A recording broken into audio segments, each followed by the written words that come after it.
హరి ఓం. పరమేశ్వర స్వరూపైన సభకి నమస్కారం.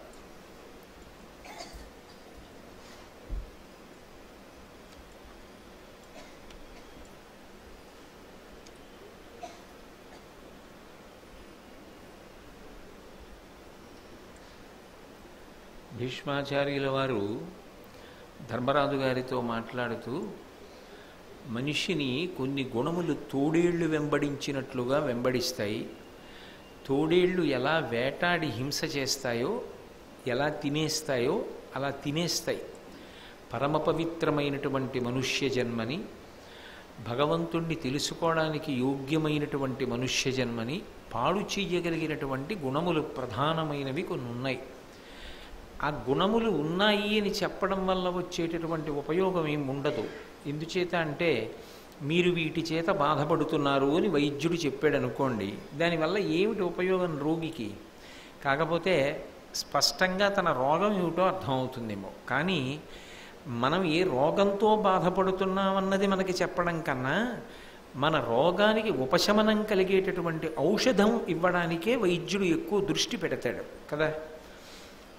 కాకపోతే దానితో పాటు పథ్యం కూడా చెప్తారు. ఇక పైన మీరు ఇవి తినండి, ఇవి తినకండి, ఇలా ఉండండి, ఇలా ఉండకండి అని మళ్ళీ ఆ వ్యాధి తిరగబెట్టకుండా సూచన చేస్తారు. అలాగే మన జీవితాలు ఏ ప్రధానమైనటువంటి అవగుణముల చేత పతనమవుతాయో ఆ గుణములలో ఉండేటటువంటి దుర్లక్షణములను గురించి వివరణ చేయడం కన్నా ఆ గుణముల నుంచి మనం బయటపడడానికి ఏం చెయ్యాలో చెప్పారనుకోండి, అది సాధనాపరంగా చాలా ఉపయోగం అవుతుంది. ఎవరికి వాళ్ళు పరిశీలనం చేసుకుని ఆ గుణముల నుంచి వినిర్ముక్తులు కావడానికి, జీవితాన్ని పండించుకోవడానికి ఎంతో ఉపయోగపడుతుంది. అసలు నిజానికి ఒక మనిషికి వేదాంత శాస్త్రం అక్కడ ఎంతో ఉపకారం చేస్తుంది. వేదతుల్యమైన వాక్కులు నీ నోటి నుంచి వస్తాయి అని కృష్ణ పరమాత్మ యొక్క అనుగ్రహం భీష్మునికి ఉంది కనుక అత్యంత సారవంతమైన పలుకు ధర్మరాజు గారితో పలుకుతున్నాడు. ఆయన అన్నాడు, మనుజేంద్ర సంకల్పమున పుట్టు కామంబు రూపరు దేహ నిరూపణమున పరుల దోషంబున ప్రభవించు క్రోధము అక్షీణ క్షమాయుక్తి చేసి పొలియు భూతాస్థిరత్వంబు బుద్ధి కానమి లోభమనగా జనించు కాంచిన అడంగు అజ్ఞానమున మోహమావహిల్లు అధర్మ లేపన వర్జనమున లేకతక్కు కులమునను విద్య ధనమునను కలుగు మదము మరలివాని పెంపూహింప మ్రద్దిపోవు సాత్వికుడుగామి బొడము మాత్సర్యము అదియు చెడున్ కురుత్తమ సాధు సంసేవనమున. బహుశా ఈ పద్యంలో చెప్పబడేటటువంటి విషయాన్ని ప్రతి వ్యక్తి కూడా బాగా తెలుసుకుని నిత్య జీవితంలో అనుష్ఠాన పర్యంతంలోకి తెచ్చుకుని పరిశీలించవలసినటువంటి అత్యంత ప్రధానమైన విషయాన్ని భీష్ముడు ప్రతిపాదన చేస్తున్నాడు. ఆయన అంటున్నాడు, మనుజేంద్ర, మనుజులకు రాజు అయినటువంటి ఓ ధర్మరాజా, సంకల్పమున పుట్టు కామంబు రూపరుదేహ నిరూపణమున. మనిషి సాధారణంగా పాడైపోవడానికి కారణం ఏమిటి అంటే ఏదో కోరిక మనసులో బయలుదేరుతుంది. ఆ కోరిక బయలుదేరినటువంటిది ఏమవుతుందంటే మెల్లగా దృఢత్వాన్ని ఏర్పాటు చేసుకుంటుంది. మీరు చూడండి, కొన్ని చెట్లు ఉంటాయి, అవి భూమిలో పెరగడం మొదలు పెడతాయి. మీరు ఎంత గట్టిగా పట్టి లాగండి అవి ఊడి రావు, వేళ్ళు నిప్పెడతాయి. మీరు ఏదో పైన తుంచారనుకోండి, 2 రోజులు అయ్యేటప్పటికి మళ్ళీ చిగుర్లు ఆకులు వేస్తాయి. 10 రోజులు ఉపేక్షించారనుకోండి, పోషించవలసిన అవసరం లేకుండా పెరిగిపోతాయి. అది విచిత్రం. వాటికి నీళ్లు పోసారా నిప్పులు పోసారాతో సంబంధం ఉండదు, అవి పెరిగిపోతాయి. దానివలన ఒక్కొక్కసారి అవి ఎక్కడ పెరిగాయో అక్కడ ఉన్న ప్రదేశమంతా కూడా బీటలు వారిపోతూ ఉంటుంది కూడా. అలా సంకల్పమున పుట్టు కామంబు, మనసు అనేటటువంటి దానికి ఒక లక్షణం ఉంది. అది ఏమిటి అంటే చూడడానికి యోగ్యమైనది కాదు. అది చూడడం అంటే ఎవరికి సాధ్యం కాదు. ఏమంటే మీ కన్ను చూపించండి అన్నారనుకోండి, నేను ఎందుకు ఈ మాట అంటున్నానంటే కంటిని ఆధారంగా యావత్ ప్రపంచాన్ని మనిషి చూస్తాడు. నేను ఈ ప్రపంచాన్నంతటినీ దేనితో చూస్తున్నాను? నా కంటితో చూస్తున్నాను. నా కంటిని నేను ఎప్పుడైనా చూసుకోగలనా? అద్దంలో చూడడం వేరు, సహజంగా చూడగలనా? చూడలేను. నా బాహ్యంలో ఉన్న అవయవములు నాకు కనపడతాయి. లోపల కొన్ని అవయవములు ఉంటాయి కదా, గుండె ఉంటుంది, ఊపిరితిత్తులు ఉంటాయి, మూత్రపిండాలు ఉంటాయి, జీర్ణావయవాలు ఉంటాయి, ప్రీగులు ఉంటాయి. ఇవి నేను ప్రత్యక్షంగా చూడలేకపోవచ్చు, కానీ ఒక వైద్యుడి సహాయం తీసుకుంటే ఇదిగోనండి మీ గుండె, ఇదిగోనండి మీ ఊపిరితిత్తులు అని బహుశా చూపించగలుగుతారు. అంటే చూపించగలరు అంటే ఏదో పైకి తీసి అని కదా నా ఉద్దేశం. ఇవాళ వచ్చిన సాంకేతిక పరిజ్ఞానంతో ఒక తెర మీద చూపించగలరు అని నేను అనుకుంటున్నాను. నాకు అంత బాగా తెలియదు ఆ విషయం గురించి. చూపించగలరు అనుకుంటున్నాను. ఎందుకు అది కూడా అనగలిగాను అంటే, ఒకప్పుడు నాకేదో రుగ్మత వస్తే ఒక వైద్యుడు నాకు ఈ లోపలికి ఉన్నటువంటి అవయవ సంబంధమైన విశేషాలని తెర మీద చూపించారు. గొట్టం లాంటిది పెడితే ఆ వెలుతురులో తెర మీద కనపడింది. నా కంఠ లోపల భాగంలో వచ్చినటువంటి రుగ్మత కనపడింది. అలా లోపల ఉన్న అవయవాల్ని చూపించగలరేమో.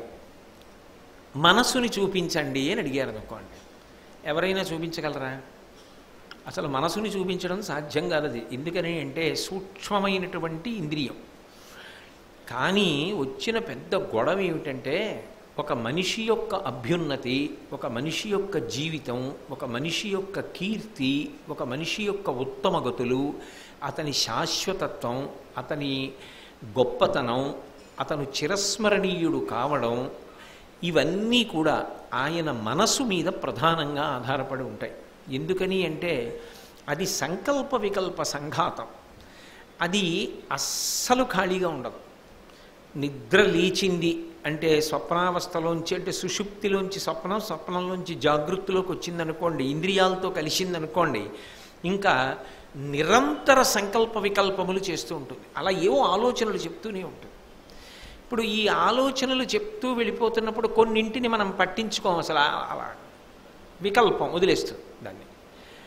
కానీ అలా వాడు వదిలేసాడు, వాడు మన మాట వినలేదు కదా అని అదేం ఊరుకోదు. అది అలా తీసుకొచ్చి చెప్తూనే ఉంటుంది. అది ధర్మబద్ధమా అధర్మబద్ధమా దానికి అనవసరం. అది ప్రతి విషయాన్ని ప్రతిపాదన చేస్తూ ఉంటుంది తీసుకొచ్చి. ఇదిగో ఇది ఇలా బాగుంది కదా, ఇది ఇలా అనుభవిస్తే బాగుంటుంది కదా, ఇలా సంపాదించేస్తే బాగుంటుంది కదా, ఇలా దాచేస్తే బాగుంటుంది కదా. ధర్మమా అధర్మమా దానికి అనవసరం. మంచి చెప్తుంది, చెడు చెప్తుంది. అందుకే మంచి చెప్తే పొగిడారు త్యాగరాజస్వామి. మనసా అని తన మనసుని తాను సంబోధిస్తూ ఎన్నో కీర్తనలు చేశారు. అది ఎన్నో చెప్తూ ఉంటుంది. ఇందులో ఏదైనా ఒక విషయం మీద అనురక్తులయ్యారనుకోండి, మీరు బుద్ధి కూడా కేంద్రీకృతమైందనుకోండి, అది మొట్టమొదట బీజం రూపంలో ఓ చిన్న కోరిక కింద మొదలవుతుంది. మొదలై దాని మీద దృష్టి బాగా నిలబడిందనుకోండి, అది బాగా వేళ్ళు ఉంచుకొని దృఢమైనటువంటి కామం అవుతుంది, అంటే కోరిక అవుతుంది. ఇప్పుడు ఆ కోరిక తీర్చుకోవాలనేటటువంటి ఒక ధృతి బయలుదేరుతుంది, ఒక పట్టుదల బయలుదేరుతుంది. నేను ఎలాగైనా ఇది సాధించాలి, ఈ కోరిక తీర్చుకోవాలి. అది ఉత్తమం అనుకోండి, అదృష్టం. ఒకవేళ అనుత్తమం అనుకోండి, అది అధార్మికం అనుకోండి, అదే పతనమునకు కూడా కారణం. అందుకే గీతలో కృష్ణుడు ఒక మాట అంటాడు, మన ఏవ మనుష్యానాం కారణం బంధమోక్షయో. బంధనమునకు కానీ మోక్షమునకు కానీ మనసే కారణము అయినప్పుడు అసలు ఆ మనసు చెలించదనుకోండి, ఆ మనసు తప్పు మార్గంలో ఏమీ చూడదనుకోండి, ఇంద్రియముల వలన దోషం రాదు. నేను అన్నమాట మీరు బాగా పట్టుకున్నారో లేదో నాకు అర్థం కాలేదు. ఇంద్రియం యొక్క ధర్మం ఏమిటి? దాని పని చేస్తుంది అంతే. కన్ను ఉందనుకోండి, దాని పని చేస్తుంది.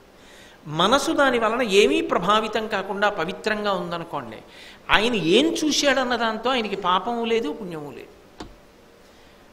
ఎలా అంటారేమో, సుందరకాండలో స్వామి హనుమ సీతమ్మని అన్వేషించడానికి వెళ్ళినప్పుడు నచాకులీన నచ హీనరూప నదక్షిణ నానుపచారయుక్త భార్యాభవత్తస్య నహీన సత్వ నచాపి కాంతస్య నకామనీయ. మహాసౌందర్యరాసులైనటువంటి అనేక మంది స్త్రీలు ఒంటి మీద సరిగా బట్ట లేకుండా పడున్నారు. ఈమె సీతమ్మ కాదు, ఈమె సీతమ్మ కాదు, ఇది ఈమె సీతమ్మ కాదని చెప్పి ఆయన చూస్తూ వెళ్ళిపోయి సీతమ్మ కాదని వెళ్ళిపోయారు. బయటికి వెళ్ళిపోయాక ఆయనకు అనుమానం వచ్చింది. ఒరే, నేను ఇంతమందిని రాత్రివేళ నిద్రపోతుండగా చూశాను కదా, వాళ్ళ ఒంటి మీద సరిగ్గా వస్త్రాలు కూడా లేవు కదా, నాకు పాపము రాలేదా? అలా చూడకూడదు కదా అని ఆయన ఆలోచన చేశారు. ఆలోచన చేసి వెంటనే ఆయన ఒక మాట అన్నారు. ఆయన అన్నారు, ఇవన్నీ చూసినప్పుడు నా మనసు ఏమైనా కదిలిందా, నా మనసు యందు వికారము కలిగిందా, నా మనసు యందు వికృతమైన భావనలు ఏమైనా కలిగాయా? ఏమీ కలగల. ఈమె సీతమ్మ కాదు అని నేను వెళ్ళిపోయాను. ఆవు దూడ కనపడకపోతే ఆవుల మందలో వెతుకుతాం, స్త్రీ కనపడకపోతే స్త్రీలలో వెతుకుతాం తప్ప నా మనసు వికారము చెందలేదు కదా. కాబట్టి ఇప్పుడు నా యందు దోషం ఏముంది, నాకేం దోషం కలగలేదు అని వెళ్ళిపోయారు. అంటే మనసు ప్రభావితము కానంత వరకు ఇంద్రియములు వాటి ధర్మాన్ని అవి నెరవేర్చిన, ఏదో వినకూడనిది చెవిలో పడినా మనసు కదలల, కనపడకూడనిది కనపడింది మనసు కదలల, నాలిక మీద పడకూడనిది పడింది మనసు కదలల, ముట్టుకోకూడనిది ముట్టుకున్నాడు మనసు కదలల. కానీ అన్ని వేళలా అలా మనసు కదలకుండా ఉంటుందా? ఎంతో సాధన చేసిన వాళ్ళకైతేనే కదలకుండా ఉంటుంది. అందుకే సాధ్యులలోకి వెళ్ళారు స్వామి హనుమ. అయినప్పుడు మరి ఆ మనసు వలననే పాపపుణ్యములు ఏర్పడుతున్నాయి. చూడడం అందరూ చూస్తారు, కానీ చూసినప్పుడు మనసు ఎలా ప్రతిస్పందిస్తోందన్న దాన్ని బట్టి పుణ్యము కానీ పాపము కానీ సంక్రమిస్తోంది. అయినప్పుడు మనస్సులోంచి వచ్చేటటువంటి అనేక కోర్కెలలోంచి ఏదో ఒక కోరిక మీద నిలబడిపోతున్నాడు గట్టిగా. అది కామం అవుతోంది. కామం అంటే కోరిక. నేను అనేక పర్యాలు మీతో చెప్పా, కామము అంటే కేవలముగా ఏదో అన్ని వేళలా తుచ్చమైనటువంటి గ్రామ్య సుఖం గురించి ఆలోచించకూడదు. ఏ కోరికైనా కామము కిందకే వస్తుంది. అయితే ఎలా గెలవాలి మరి? అది ఆపలేరుగా, మీరు మనస్సుని ఆపలేరుగా. ఎంతసేపు ఆపేస్తారు మనసుని? అసలు ఇంకొకటి శాస్త్రంలో పెద్ద రహస్యం ఏంటంటే మనసుని చంపకూడదు. మీరు మనసుని నిద్రాణం చేసేసారనుకోండి, అది కదలకుండా చేసేసారనుకోండి, దానికి ఉత్సాహం అంతా చంపేశారనుకోండి, అప్పుడు మనిషి తరించలేడు. మీకు ఒక్క ఉదాహరణ చెప్తా. ఓ కోతి ఇలా వచ్చిందనుకోండి సభలోకి, అది అలా ఎక్కి పైకి ఎక్కి అలా చప్పుడు చేస్తూ అలా పరిగెత్తి అటు దూకి ఇటు దూకింది అనుకోండి, కోతి అంటారు. అలా మూల అలా పడుకుందనుకోండి, అంటే కోతి ఒంట్లో బాగోలేదా అంటారు. అవునా కదా?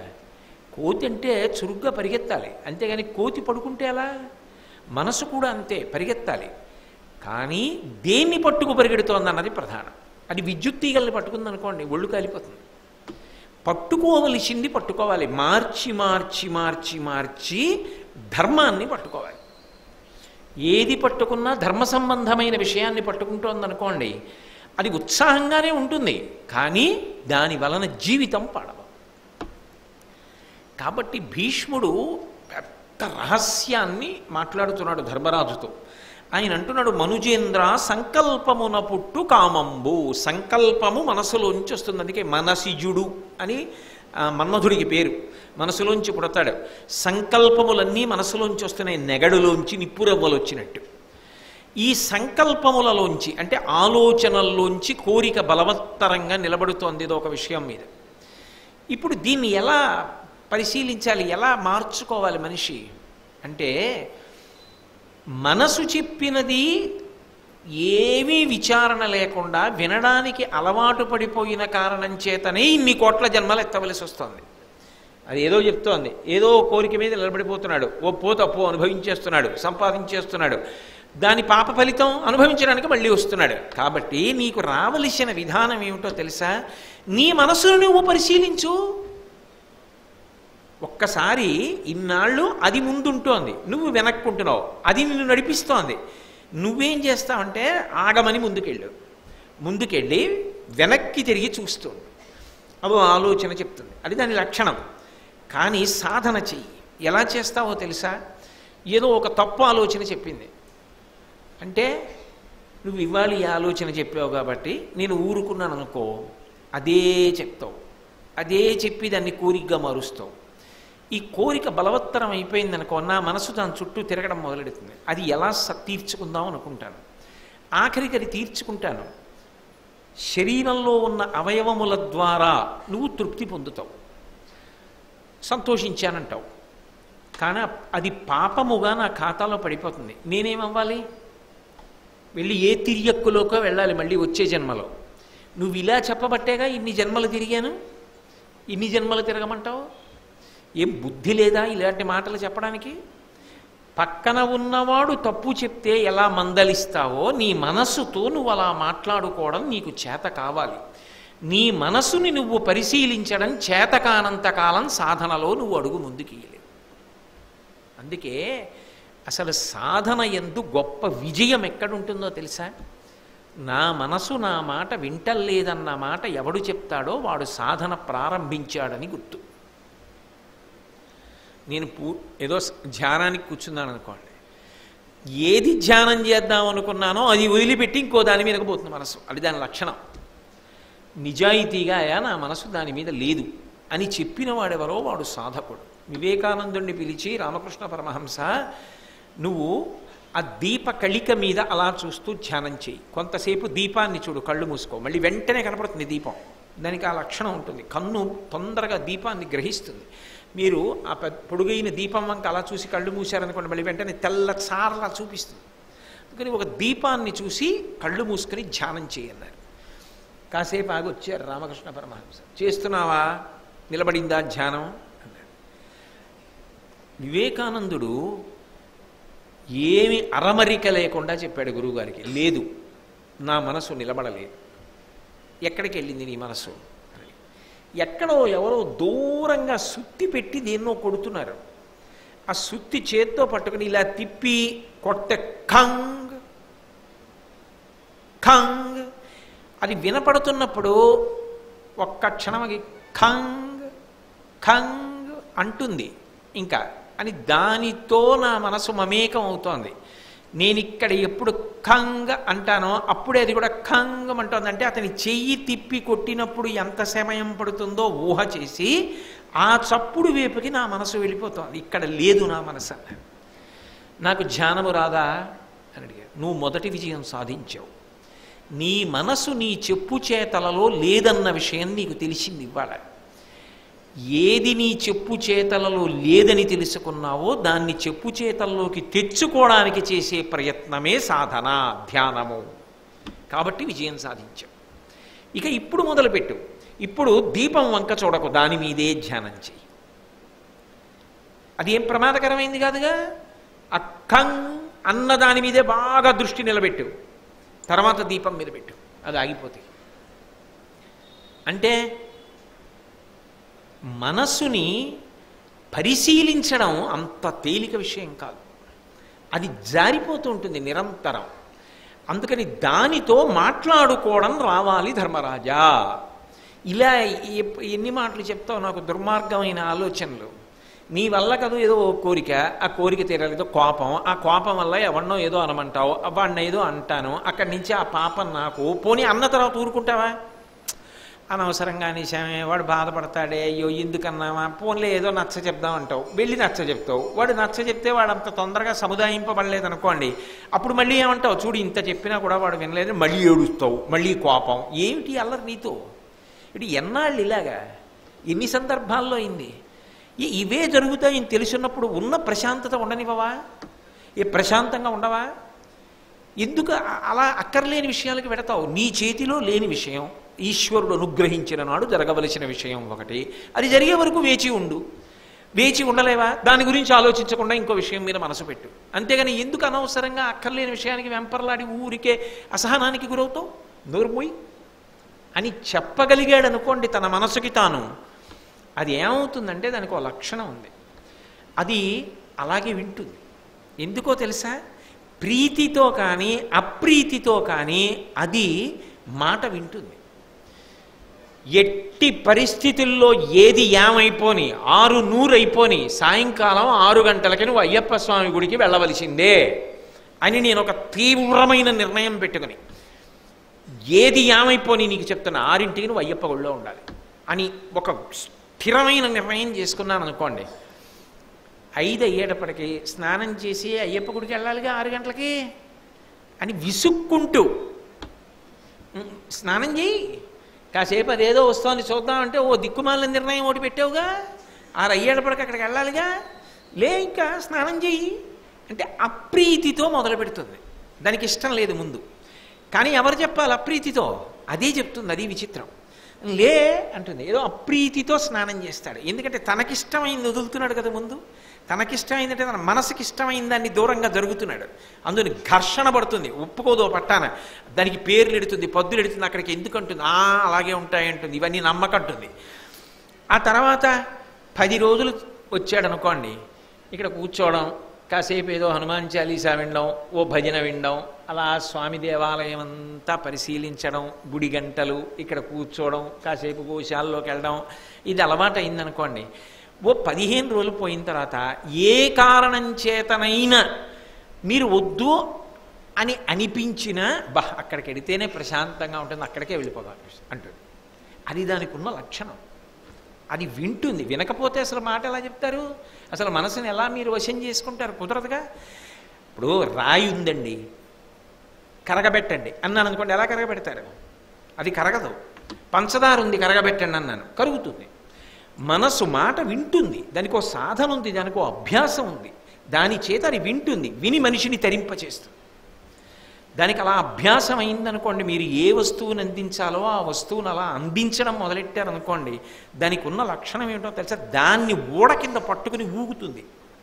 ఇప్పుడు నేనేదో మీకు చెప్పాను, 8:30 అవుతుంది, నేను మంగళం చెప్పి వెళ్ళిపోతాను. నేను వెళ్ళిపోయినా నన్ను వదలదు. ఎందుకంటే వెళ్ళి పడుకున్నాను అనుకోండి, ఇంకా ఈ పద్యానికి ఇలా చెప్పచ్చు, అలా చెప్పచ్చు, ఏవేవో జ్ఞాపకానికి వస్తాయి. మీకు నిజమే కదా, మనసు అలాగే ఉంటుంది కదా అని ఒక్కొక్కసారి నా మాట మీకు వినపడుతూ ఉంటుంది కూడా నిద్రలో. మీకు అదే జ్ఞాపకానికి వస్తాయి, దాని గురించే ఆలోచన చేస్తారు, మిమ్మల్ని మీరు దిద్దుకునే ప్రయత్నం చేస్తారు. రేపు కూడా వచ్చి ఏదో తెలుసుకోవాలన్న కుతూహలం కలుగుతుంది. అంటే మనసు వశపడితేనైనా ఇది సాధ్యమవుతోంది. కాబట్టి కామము ఎక్కడ నుంచి పుడుతోందో ఆ పుడుతున్న స్థానాన్ని పరిశీలిస్తే కామం ఉడిగిపోతుంది. ఇంకా దుష్టమైన ఆలోచనలు ఉండవు. మీరు 10 మాటలు బెదిరించారనుకోండి, అది మాట వింటుంది. ఎందుకు వింటుందో తెలుసా? దానికి ఒక లక్షణం ఉంది. రామకృష్ణ పరమహంస అద్భుతమైన మాట చెప్పారు. ఓ కుక్క ఉందనుకోండి, దాన్ని నేను మా ఇంట్లో గదుల్లో తిప్పడం అలవాటు చేశాను. చాలా కాలం నుంచి అది ఇంట్లో గదుల్లోనే తిరుగుతూ ఉంటుంది. నేను ఇంటికి వచ్చినప్పుడు లోపలికి రాగానే గబగబా 2 కాళ్ళు వేసి నా కంఠం వరకు, నా భుజాల వరకు ఎక్కేసి, మూతి నాకేసి, ముఖం నాకేసి, కంఠం నాకేసి అల్లరి చేస్తూ ఉంటుంది. ఎవరో పెద్ద ఆయన వచ్చాడేమో, కుక్కని పెంచద్దు అనలేదు, కుక్క మీద ప్రేమతో ఉండవలసిందే, కుక్కని పోషించవలసిందే, కానీ అలా ఇంట్లో తిప్పుకోకూడదయా, తప్పది. తెలియక అది ఎవరినో కరవచ్చు, గబుక్కుని చటుక్కుని లోపలికి వస్తే ఏదైనా ముట్టుకోవచ్చు, దానిలో సూక్ష్మాంగ జీవులు ఉంటాయి. ఇంట్లో ఎందుకు, లోపలికి రానివ్వకు, బయట ఉంచు కుక్కని, లోపలికి తీసుకురాకన్నాడు. ఎవరికి అర్థమవుతుంది? కుక్కకి అర్థమవుతుందా, యజమానికి అర్థమవుతుందా? ముందు యజమానికి అర్థమవుతుంది, కుక్కకి అర్థం అవ్వలేదుగా. అందుకని అదేం చేస్తుంది, మళ్ళీ ఆయన రాగానే ఆయనతో పాటు ఇంట్లోకి వెళ్ళి మీద ఎక్కుతుంది. ఆయన ఏం చేస్తాడు, మూతి మీద కొట్టి బయటకెళ్ళి అంటాడు. అది ముందు గునుస్తుంది. ఇన్నాళ్ళు చక్కగా ఉంచుకునేవాడు, ఇది నన్ను బయటికి పొమ్మంటున్నాడు అని ఇటెళ్ళి రావడానికి ప్రయత్నిస్తుంది. బయట ఆడుతున్నాడు, వెళ్ళి లోపలికి రాకు, గడప దగ్గరికి వస్తే వాడు బయటకు వచ్చు అంటున్నాడు. ఓ 15 రోజుల తర్వాత దానికి అర్థమైంది, అంటే నన్ను గడప బయట ఉంటే ముద్దుగా చూస్తాడు, లోపలికి రావద్దంటున్నాడని గడప దాటి గడప దగ్గర నిల్చుంటాడు. ఒక కుక్క కూడా 15 రోజులు శిక్షణ ఇస్తే అర్థమైందా? మనసుకి ఎందుకు అర్థం అవదు? అవుతుంది. దానికి కోట్ల జన్మలుగా అలవాటు అయిపోయింది. వద్దన్న వాటి జోలికి వెళ్ళడం దానికి అలవాటు. వద్దన్న దాని జోలికి వెళ్ళొద్దని దాని మూతి మీద కొట్టి అలవాటు చేయడానికి దాని వక్కే చూడాలి సాధన. కుక్కకు అలవాటు చేయడానికి కుక్కనే కొట్టాలి. కొడుకుని కొడితే కుక్కకు వస్తుందా? కుక్కనే కొట్టాలి, తప్పదు. అలా మనసునే పరిశీలించాలి. కానీ మనసుని పరిశీలించడానికి వెనక్కి తిరగాలి. ముందుకే తిరుగుతానంటే దాంతో తాదాత్మ్యత చెందుతాడు. ఏం చెప్పావు, ఏమిటా దిక్కుమాలిన ఆలోచనలు, బుద్ధుందా లేదా, ఏం వింటున్నావు, ఎందుకు చదువుకుంటున్నావు, దేన్ని ఆచరించిన దానికి ఎందుకు నీకు ఈ శాస్త్రం అని మీరు ప్రబోధం మొదలుపెట్టారనుకోండి, కొన్నాళ్ళు పోయిన తర్వాత అది ఏం చేస్తుందో తెలుసా, భయాన్ని అలవాటు చేసుకుంటారు. అసలు అటువంటి ఆలోచనలు చెప్పదు. మీరు లోపలికి ఏ ఆహారం ఇస్తున్నారో దాని ప్రకారమే మాట్లాడుతుంది. కంటితో మంచివి చూస్తున్నారనుకోండి, అదే ఆలోచన చేస్తుంది. చెవితో మంచివి వింటున్నారు, అదే పుచ్చుకుంటుంది.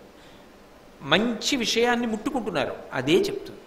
మీరు ఇంద్రియములతో వేటిని పట్టుకుంటున్నారో వాటి చేత అది ప్రభావితం అవుతుంది, దాని యందు అనురక్తిని కల్పించుకుంటుంది. పసిపిల్లవాడికి మీరు ఏ వస్తువు ఇస్తే దాన్ని బట్టి వాడి క్షేమం ఆధారపడుతుంది. వాడికి ఏం తెలీదు, 3 ఏళ్ల పిల్లాడు, వాడు ఆడుకుంటున్నాడు. తాతగారు కత్తెర ఇవ్వండి అన్నాడు. లేక పుట్టిన మనవాడు కదా అని కత్తెర వాడి చేతిలో పెడితే కాసేపు ఆగి వైద్యుడి దగ్గరికి వెళ్ళాలి. వాడు ఏ వేలో కోసుకుంటాడా? కత్తెర ఏమిటిరా, కత్తెర నీకు ఇవ్వడం ఏంటి, ఇవ్వను అన్నాడు తాతగారు. వాడు ఏడిచాడు. నువ్వు ఏడిస్తే ఏడు, నేను ఇవ్వను. ఏమార్చడానికి ఏం చేశాడు? కత్తెరకి బదులు కత్తెర బొమ్మ ఉన్నావు అట్టిచ్చాడు. వాడు ఏదో దాన్ని పట్టుకోవడానికి వేళ్ళెట్టాడు, కుదరలేదు, అడి తిప్పాడు కాసేపు ఆడుకున్నాడు. తాతగారు ఏమార్చారని తెలుసుకుని అట్టమొక్క పక్కన పారేసి ఏడిచాడు. వంకాయ ఎట్టుకొచ్చి ఇచ్చాడు. ఇప్పుడు ఏవి ఇస్తే వాడికి భద్రతో అవి ఇస్తాడు తప్ప వాడికి భద్రత లేనివి ఇస్తాడా? జీవుడికి ఏవి భద్రతో ఆలోచనలే మనస్సు చేసేటట్టుగా దానికి శిక్షణం ఇవ్వాలి. దాన్ని పరిశీలిస్తూ ఉండాలి. దాన్ని పరిశీలించకపోతే దాని ఇష్టం వచ్చిన ఆలోచనలు చెప్పడం దానికి అలవాటైపోతుంది. దాని సొమ్మేం పోయిందండి? పరమేశ్వరుడిచ్చిన అపూర్వమైనటువంటి సాధనం దీన్ని నాశనం చేసేస్తుంది, జీవితాన్ని నాశనం చేస్తుంది, కీర్తిని నాశనం చేస్తుంది, సర్వనాశనానికి కారణమవుతుంది. కాబట్టి ఓ ధర్మరాజా, సంకల్పమున పుట్టు కామంబు రూపరు దేహ నిరూపణమున. మనసులో పుట్టిన కామం మనసుని పరిశీలిస్తే పోతుంది, నిన్ను పాడు చేయదు, మంచి ఆలోచనలు చెప్తుంది. 2 అంటే కామము మొదటి దుర్లక్షణం గురించి మాట్లాడాడు భీష్ముడు. ఎంత గొప్పగా మాట్లాడుతున్నాడో చూడండి మహానుభావుడు. అందుకు కదండి అంత గౌరవింపబడ్డాడు. సమస్త శాస్త్రపారంగతుడు, వేదాంత విజ్ఞాని. పరుల దోషంబున ప్రభవించు క్రోధం అక్షీణ క్షమాయుక్తి చేసి పులియు. లోకంలో కోపం ఎందుకు వస్తుంది అంటే దానికి 2 కారణాలు ఉంటాయి. ఒకటి, తన కోరిక తీరకపోతే కారణాన్ని వెతుకుతుంది. నేను కోరిక కోరాను, ఆ కోరిక తీరలేదు.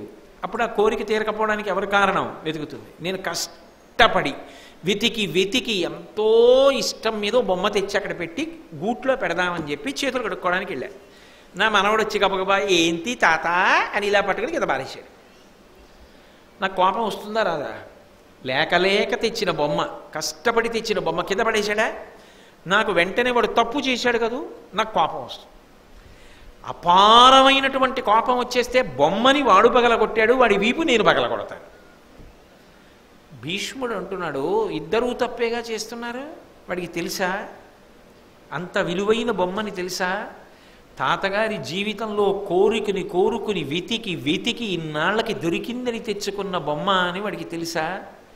తెలిస్తే అలా ముట్టుకునేవాడా? కింద పడేసేవాడా? పగలగొడతాడా? చెయ్యి జారిపోతుందని వాడికి తెలుసా? తన చిట్టి చేతులతో పట్టుకోకూడదని వాడికి తెలుసా? వాడికి తెలియదు కదా. అక్షీణ క్షమాయుక్తి. ఎప్పుడైనా ఏదైనా కొంచెం తొట్టుబాటు రావచ్చేమో, ఓర్పు ఎందు తొట్టుబాటు రాకూడదు. అలా ఓర్పుతో నిలబడగలిగితే ఆలోచన ఏర్పడుతుంది. పిల్లవాడు కదా, వాడికి తెలియదు కదా పాపం, అందుకు కదా పగలగొట్టాడు. చూసావా ఎలా జరిగిందో, ఇంకెప్పుడు నువ్వు ఇటువంటివి ముట్టుకోకే అని చెప్తాడు తప్ప కోపమునకు వశపడడు. కాబట్టి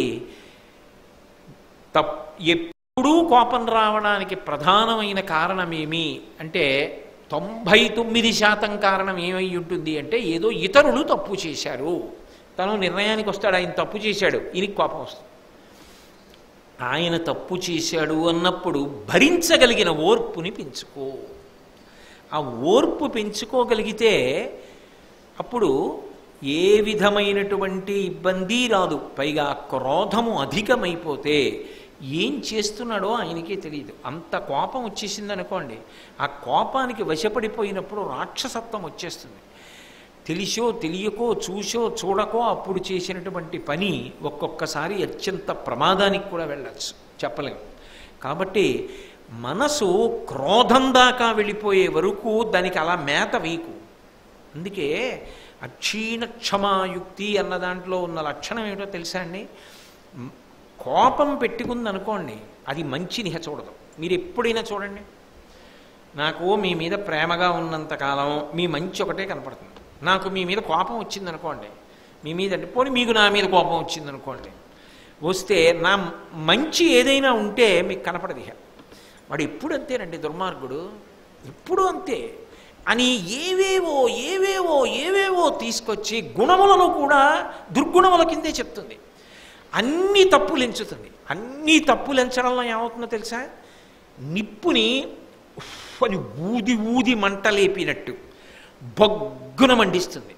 ఆ బొగ్గున మండడంలో ఏమవుతుందంటే ఎదురుగుండా ఆ వ్యక్తి తటస్థపడినప్పుడు మీ నోటి మీద అదుపు పోతుంది. మీరు ఏ మాట అంటారో మీకు తెలియదు, మీరేం చేస్తారో మీకు తెలియదు. అది ఎంత ప్రమాదానికి ఎడుతుంది అంటే చెప్పలేము. అనేక చోట్ల అనేక కుటుంబాలు విడిపోవడానికి కారణం అదే. కేవలం అదే కారణంగా విడిపోతారు. కేవలం అదే కారణంగా కుటుంబాల మధ్య వ్యక్తుల మధ్య పెద్ద పెద్ద అడ్డుగోడలు ఏర్పడిపోతాయి. ఆ సమయంలో ఓర్పు పట్టగలిగాడు అనుకోండి, ఓర్పు ఎప్పుడు వస్తుంది? మంచిని చూసే ప్రయత్నం చేశాడనుకోండి, నిజమే, తప్పే. ఏ తప్పు? ఇంకా అది తప్ప మంచి లేదా? ఆలోచించి ఒక్కసారి. ఎంత మంచివాడు, ఎన్ని మంచి పనులు చేసినవాడు, ఎంత ప్రేమైకమూర్తి, ఎంతమందికి ఎన్ని ఉపకారములు చేసినవాడు. ఏదో పొరపాటు జరిగి ఉండొచ్చు, ఓ తప్పు జరిగి ఉండొచ్చు, దానికి అంత రాపాడించేయాలా, అంత బాధ పెట్టాలా? ఆయన తప్పు ఆయన తెలుసుకోలేని అమాయకుడు ఏం కాదు. నిజంగా ఆయన చేసింది తప్పైతే ఆయనే తెలుసుకుంటాడు. దానికోసం మనం ఇంత పెద్ద అల్లరపడవలసిన అవసరం ఉంది. ఓ మంచి మాట చెప్దాం, అయ్యా అలా చేయకుండా ఉంటే బాగుండేదేమో, అలా చేయకండి అని ఊరుకుంటాడు. ఓర్పు ఉందనుకోండి, అల్లరి ఉండదు. ఓర్పుకి కారణం ఎక్కడుంటుందంటే చెడుని చూస్తే కోపం వస్తోందని గుర్తొచ్చినప్పుడు మంచి వైపుగా మనసుని తిప్పేయాలి. అవతల వారిలో ఉన్న మంచిని వెతికి చూడడం మొదలెట్టాలి. మొదలుపెట్టారనుకోండి, మంట మీద నీళ్లు కిందకి వెళ్ళిపోతుంది. మీరు కేవల కోపధారిగా నిలబడ్డారనుకోండి, మంటలో నెయ్యి అది భగ్గున మండుతుంది. ఇంకా ఇంకా ఇంకా ఇంకా చూస్తుంది. చూడడంలో విచిత్రం ఏమిటో తెలుసా? ఓటు అంటాడు, వాళ్ళు ఏదో అంటారు, అదిగో చూసావా ఎలా మాట్లాడుతున్నాడు, దానికి అంతు ఉండదు ఇంకా. అంటే దాని పర్యవసానం ఆఖరికి ఎంత ప్రమాదకరంగానైనా వెళ్ళచ్చు. అందుకే మనిషి, మీరు ఒకటి బాగా గుర్తుపెట్టుకోవాలి, ఇవి చెప్పేటప్పుడు భీష్ముడు చెప్పడానికి కారణం ఏంటంటే వీటిని మనం పట్టుకోలేదు. చాలామంది ఏమంటారంటే కామక్రోధములను విడిచిపెట్టండి అంటారు. ఇప్పుడు నేను ఈ పుస్తకం పట్టుకున్నాను అనుకోండి, కోటేశ్వరరావు ఆ పుస్తకం వదిలేయండి అన్నారు అనుకోండి, వదిలేస్తాను. ఈ పుస్తకం నన్ను పట్టేసుకుంది అనుకోండి, కోటేశ్వరరావు పుస్తకం వదిలేయండి అన్నారు అనుకోండి, ఎలా వదులుతాను? అది నన్ను వదలాలా, నేను దాన్ని వదలాలా? అది నన్ను వదలాలి, అది పట్టుకుంది నన్ను. కామక్రోధములను మనం పట్టుకోలేదు, అవి మన్ని పట్టుకున్నాయి. ఇప్పుడు అవి వదిలిపెట్టాలంటే ఏవి ముట్టుకుంటే వాటికి చికాకో అది ముట్టుకోవాలి. విద్యుద్ఘాతం తగలకుండా ఉండాలంటే చేతికి రబ్బరు తొడుగులు వేసుకోవాలి కదా. అలాగే చెయ్యి కాలకుండా ఉండాలంటే పటకారతో గిన్నె దింపాలి కదా. పనస పండు ఒలిచి తొనలు తీసినప్పుడు చేతికి జిగురు అంటుకోకుండా ఉండాలంటే నూనె రాసుకోవాలి కదా. అలా మనిషి కూడా ప్రయత్నపూర్వకంగా అసలు కోపం వైపుకి వెళ్ళిపోకుండా ఉండాలంటే మంచిని ఆలోచించడం మొదలుపెట్టాలి. ఆ మంచిని ఆలోచించాడు అనుకోండి, తగ్గిపోతుంది. ఎందుకని? తను వ్యతిరేక విషయాన్ని తీసుకొచ్చి అక్కడ పెడితే తప్ప అది వెళ్ళదు.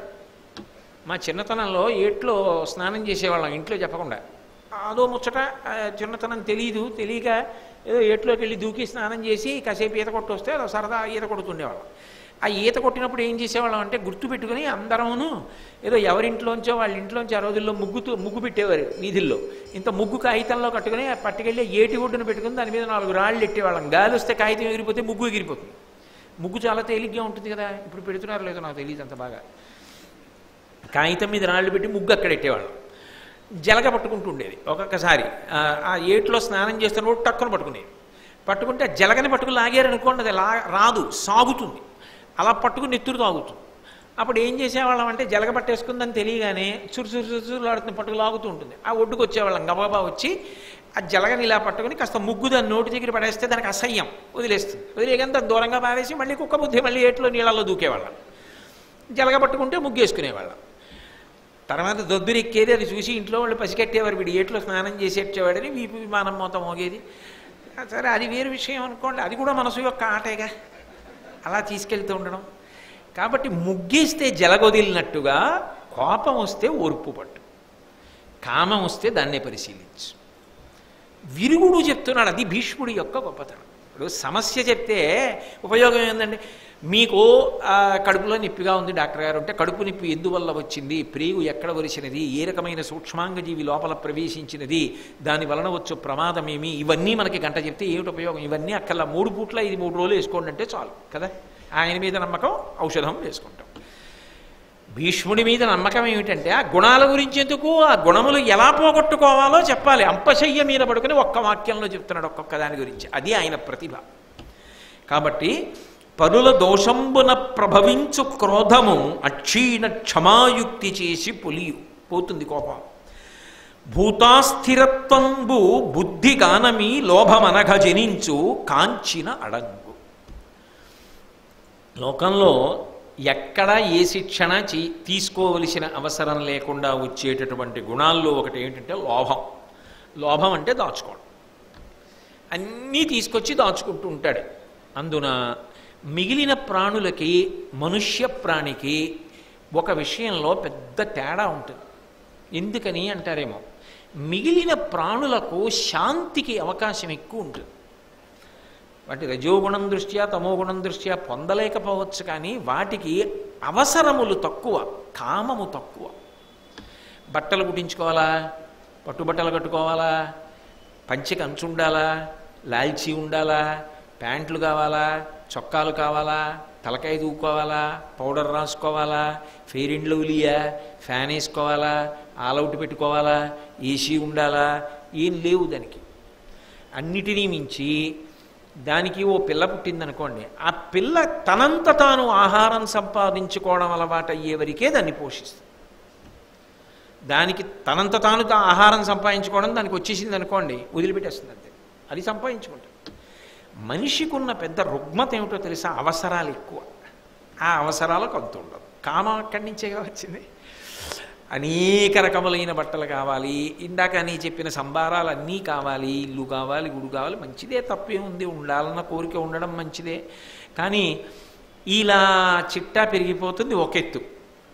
మనిషి దగ్గరికి వచ్చేటప్పటికి పెద్ద సమస్య ఎక్కడొస్తుందంటే, నా పిల్లలు ఎక్కడ వరకు నీకు తృప్తి? వాడంతటా వాడు వాడిని నిర్వహించుకోగలడు, నువ్వు తృప్తిగా ఉండగలవా? వాడికి ఇంకా ఏమి ఇవ్వాలి? వాడికో 2 ఎకరాల పొలం చూస్తే బాగుంటుంది, వాడికో మంచి ఇల్లు కొని పెడితే బాగుంటుంది, ఓ 10 లక్షలైనా వాడికి పాపం వేసిస్తే బాగుంటుంది, వాడికో కారు కొని పెడితే, ఓ మనవడు పుట్టాడు వాడికో పథకం చేయించాలి, ముని మనవడిని చూస్తే బాగుండే, ముని మనవడిని ఒళ్ళో పెట్టుకుని స్వర్ణాభిషేకం చేయించుకుంటే బాగుండే. అసలు అంతేది. పైగా దీనికి తోడు ఉన్న పెద్ద సమస్య ఏమిటంటే, కాగిత రూపమైన డబ్బు. అది ఎంత దాస్తే తృప్తి? అంతులేదు దానికి. జంతువు ఉందనుకోండి, అది అలా ఏం దాయిదిగా, దానికి ఎందుకు కరెన్సీ నోట్లు, గేదె తినేస్తుంది అక్కడ పెడితే, అంతేగాని అదేం తీసుకెళ్ళదు, దాచుకోదు. దాచుకునే గుణం ఆ డబ్బు పట్టుకెళ్ళి దాయడం అన్న లక్షణం రాగానే మనుష్యుడు ఏం చేస్తాడంటే లోభత్వాన్ని పొందుతాడు. ఎందుకు ఇచ్చేయాలి, నీ దాచుకుందాం అనుకుంటాడు. బాగా పట్టుకోండి, నేను ఎంతకని ఇవన్నీ వివరణ చేస్తాను, సులభంగా ఒక్క మాట చెప్పేస్తా. ఎందుకు దాస్తావు?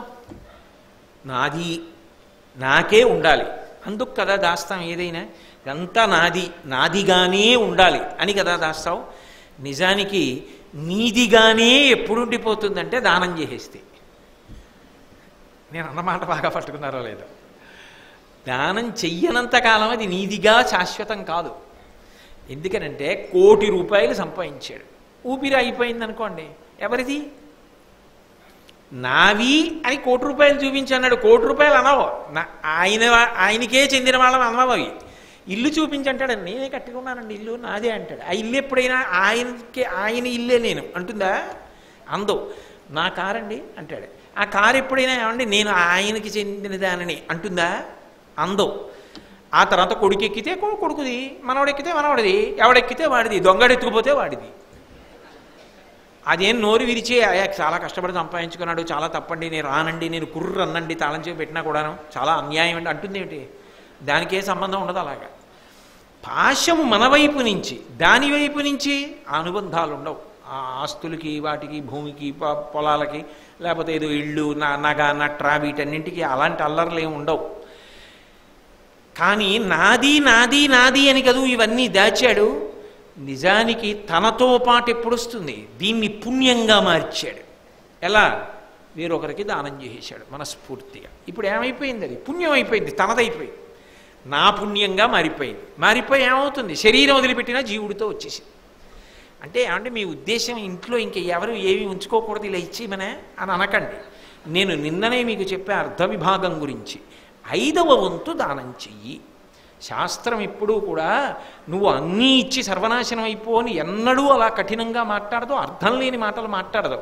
కానీ నీదైపోవాలన్న కోరిక నీకు ఉన్ననాడు 5వ వంతు దానం చెయ్యి. 2, ఆ పిచ్చి ఎక్కువైపోతోంది అనుకోండి, అంటే ఇంకా సంపాదించాలి, ఇంకా సంపాదించాలి, దాచెయ్యాలి, నాకు అది ఉండాలి, నాకు ఇది ఉండాలని ఉంటే నాకు నాకు నాకు అంటున్నావు కదా. నాకు నాకు అన్నప్పుడు అది ఎవరా? నేను. ఇది అది ఎంతకాలం ఉంటుంది? ఉంటుందా? 120 ఏళ్ళు ఉంటావా? లోపలైన అంగీకరిస్తాడు. ఊరుకోవా నాళ్ళు ఎక్కడ ఉంటాను. పోనీ 100 కష్టం, 90 చెప్పలేను, 80 బహుశా, 75 ఖాయం. తర్వాత ఏమవుతుంది ఇదంతా? ఏమో. కాబట్టి నాది అని నువ్వు ఎవరిని చూపించట్టున్నావో అదే దాచలేవు, అదే ఉండదు. దాన్ని దాచగలవా? అది పడిపోకుండా ఆపగలవా? అది పంచభూతములలో కలవకుండా ఆపగలవా? నీకు నిజంగా లుబ్ధత్వం ఉంటే అవన్నీ నాది అంటున్నావు కదా, ఈ నాది అని నువ్వు దేన్ని చూపించావో అది పంచభూతములలో కలవకుండా ఆపగలవా? ఆపలేవుగా. మరి దాన్ని ఆపలేని వాడివి దానికి చెందిన ఇవన్నీ ఎక్కడ ఆపి చేసి నీకెని పెట్టుకుంటావో? అదే లేనప్పుడు ఇంక ఇవన్నీ ఏ నాదికి చెందుతాయి? నిజానికి చెందాలంటే దానం చేయడమే. కాబట్టి భీష్ముడు అంటున్నాడు, పిచ్చివాడా, తెచ్చినది లేదు, పట్టుకెళ్ళేది లేదు. తల్లి గర్భము నుండి ధనము తేడెవ్వడు, వెళ్ళిపోయేడినాడు వెంటరాదు. లక్షాధికారైన లవణమన్నమే కాని మెరుగు బంగారంబు మింగబోడు. విత్తమార్జన చేసి విర్రవీగుటెగాని కూడబెట్టిన సొమ్ము కుడువలేడు. పొందుగా మరుగైన భూమి లోపల పెట్టి దాన ధర్మము లేక దాచి దాచి తుదకు దొంగలకిత్తురో దొరలకవునో. తేనెజుంటీగలీయవా తెరువరులకు భూషణ వికాస శ్రీధర్మ పురనివాస దుష్ట సంహార నరసింహ దురిత దూర. తేనె పట్టు పెట్టి ఎక్కడెక్కడ ప్రతి పువ్వులోంచి తేనె తీసుకొచ్చి దాచిన తేనెటీగలు ఇంత తేనె సంపాదించామనుకుంటాయి. పట్టు బాగా పెట్టిందని తెలుసుకున్నవాడు కింద పచ్చి తాటాకులు 2, ఎండు తాటాకులు 2 మంట పెట్టి వెళ్ళిపోతాడు. ఆ పొక్క అవన్నీ పోతాయి, వాడు దింపుకొని పిండేసి సీసాల్లో పట్టుకుపోతాడు తేనెంత. అసలు నాది నాది అన్నప్పుడు ఆ నాదికి చెందిన నేనేది ఉందో అదే శాశ్వతం కాదా శరీరం. కాబట్టి లుబ్ధత్వం తగ్గాలంటే ఏ నాది నాది అంటున్నావో అవన్నీ శాశ్వతమా అన్నది ఆలోచించు. శాశ్వతము కానిదానికి మళ్ళీ అశాశ్వతమైనవన్నీ తీసుకెళ్ళి అలంకారం చేయడం, శవానికి అలంకారం చేయడం కాదు. అలా ఆలోచన చేసినప్పుడు లోభగుణాన్ని తగ్గించుకోగలవు, 10 మంది యొక్క క్షేమాన్ని ఆలోచించగలవు, నువ్వు 10 మందికి ఉపకారం చేసి పుణ్యాన్ని మూట కట్టుకోగలవు. అది మౌఢ్యం కాదు, సమాజ హితము కొరకు ఎలా బ్రతకాలో నేర్పుతోంది. కాబట్టి భూతాస్థిరత్వంబు బుద్ధిగానమి లోభమనఘ జనించు కాంచిన నడంగు. ఏ భూతము ఉండదయా అని ఆలోచించిన నాడు అసలు ఆ లోభగుణం ఉండదు. దేనికో అంత పిచ్చి అనవసరం. మరి ఏదో ఇల్లు అన్నం మంచిదే, ఉండాలి తప్పదు. వాహనం మంచిదే, ఏదో కొంత డబ్బు తప్పకుండా ఉండాలి, వస్త్రములు తప్పకుండా ఉండాలి, ఏదో అంగరాగములు ఉండొచ్చు తప్పకుండా, కొంత బంగారం తప్పేం లేదు ఉండొచ్చు. కానీ కోట్లకు కోట్లు ఇందుకు ఏం చేస్తావు? అతికి పోకు అని తన అస్థిరత్వాన్ని తాను పరిశీలించుకోవడం చేత లోభగుణం అణిగిపోతుంది. అజ్ఞానమున మోహమావహిల్లు అధర్మలేపవర్జనమున లేక తక్కు. మోహము అంటే అవివేకం. అజ్ఞానం కలిగితే ఏమవుతుందంటే చెయ్యవలసిన పని చెయ్యకూడని పనిలా కనపడుతుంది, చెయ్యకూడని పని చెయ్యవలసిన పనిలా కనపడుతుంది. ఇప్పుడు అది చెయ్యవలసినదా చెయ్యకూడనిదా అంటే ధార్మిక దృష్టితో ఆలోచిస్తే ఏది చెయ్యవలసిందో ఏది చెయ్యకూడనిదో అర్థం. ధార్మిక దృష్టి అంటే శాస్త్రం ఎలా చెప్పిందో అలా ప్రవర్తించడం అలవాటైతే అదే ధార్మిక దృష్టి. తస్మాత్ శాస్త్రం ప్రమాణంతే కార్యాకార్య వ్యవస్థితౌ. ధర్మము నాకు ప్రమాణమేది శాస్త్రం. శాస్త్రీయ దృష్టితో ఆలోచించు. భారతం కురుక్షేత్ర సంగ్రామం ప్రారంభంలో అయ్యి బాబోయ్ వీళ్ళందరూ నా వాళ్ళు, వీళ్ళని చంపేస్తే అదైపోతుంది ఇదైపోతుంది, నేను యుద్ధం చేయనని చెప్పి వెళ్ళిపోతున్నాడు అర్జునుడు. కృష్ణుడు కూర్చోబెట్టి శాస్త్రం మాట్లాడాడు. భగవద్గీతాసు ఉపనిషత్సు చెప్పాడు కదా జ్ఞానం అంతా. చెప్పి నీకేమర్థమైందన్నాడు. నష్టో మోహ స్మృతిర్లబ్ధ. నా అజ్ఞానం పోయింది, నాకేం తెలియాలో అది తెలిసింది. నేను క్షత్రియుణ్ణి, యుద్ధం చెయ్యాలి, అది నా కర్తవ్యం. నా కర్తవ్యం నేను చేస్తాను. ఇప్పుడు అధర్మం అనేటటువంటి అనులేపనం ఒంటికి రాసుకున్నది కడిగేసుకుంటే ధర్మం అవగతం అవుతుంది. ధర్మం అవగతమైతే జ్ఞానం అంకురిస్తుంది, మోహం పోతుంది. తాను ఏం చెయ్యాలో అది చేయడం అలవాటు, ఏది చెయ్యకూడదో దాని జోలికి వెళ్ళడు. కాబట్టి అజ్ఞానమున మోహమావహిల్లు అధర్మలేప వర్జనమున లేక తక్కు. కులమునను విద్య ధనమునను కలుగు మదము మరలివాని పెంపూహింప మ్రద్దిపో. మనిషికి అహంకారం అని ఒకటి ఉంటుంది, గర్వం, అతిశయం.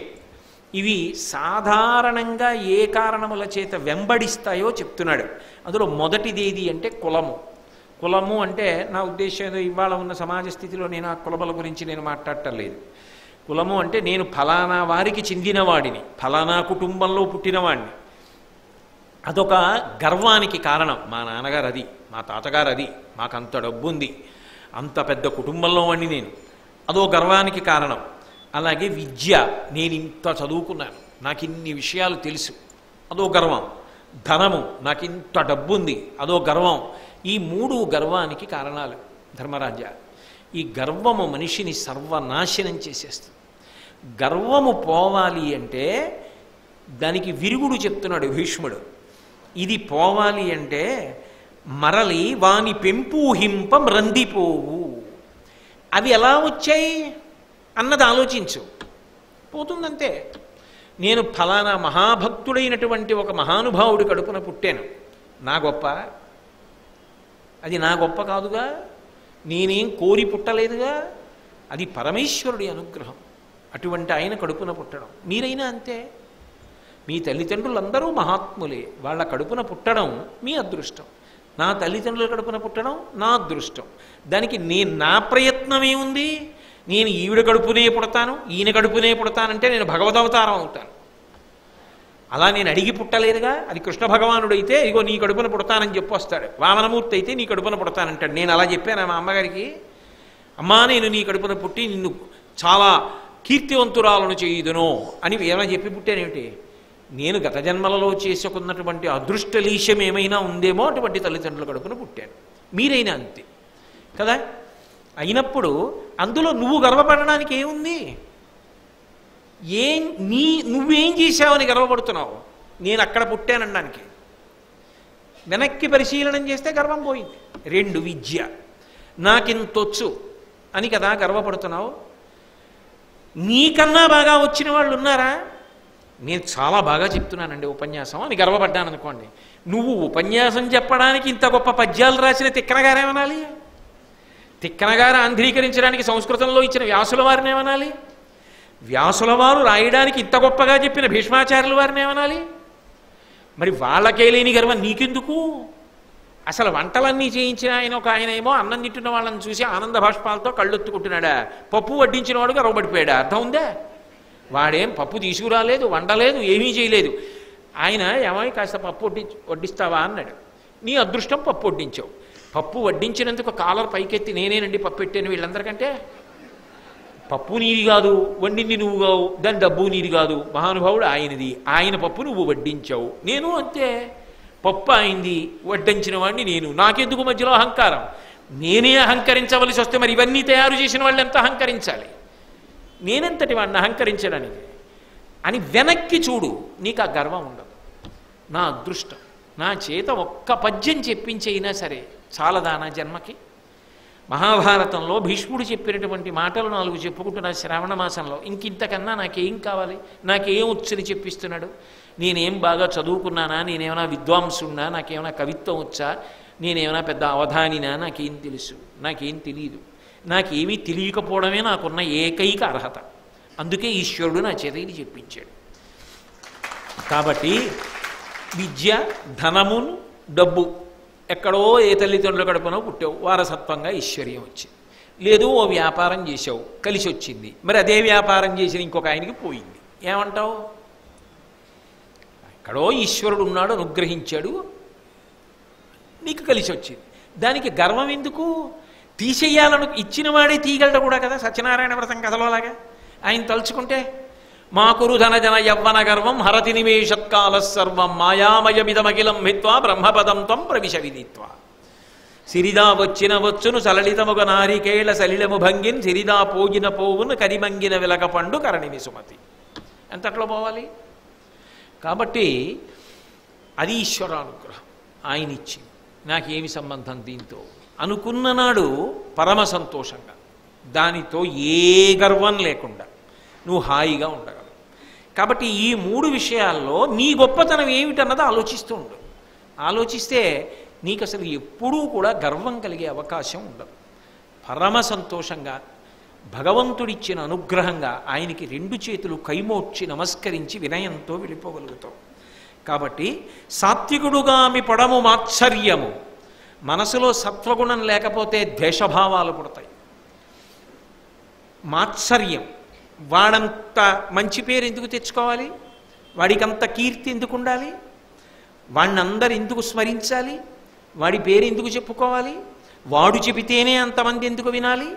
ఇలాంటి తప్పు ఆలోచన వచ్చేసిందనుకోండి, అది బాగా ముదిరిందనుకోండి, ద్వేషం కింద అక్కర్లేనటువంటి తప్పు విధానాల్లోకి అడుగు వేసేస్తాడు. అలా వెళ్లకుండా ఉండాలి. ద్వేషాన్ని ముందే తగ్గించుకోవాలి అంటే సత్వగుణాన్ని అలవరుచుకోవాలి. వెంటనే మనసులో సోదర భావన చెయ్యి.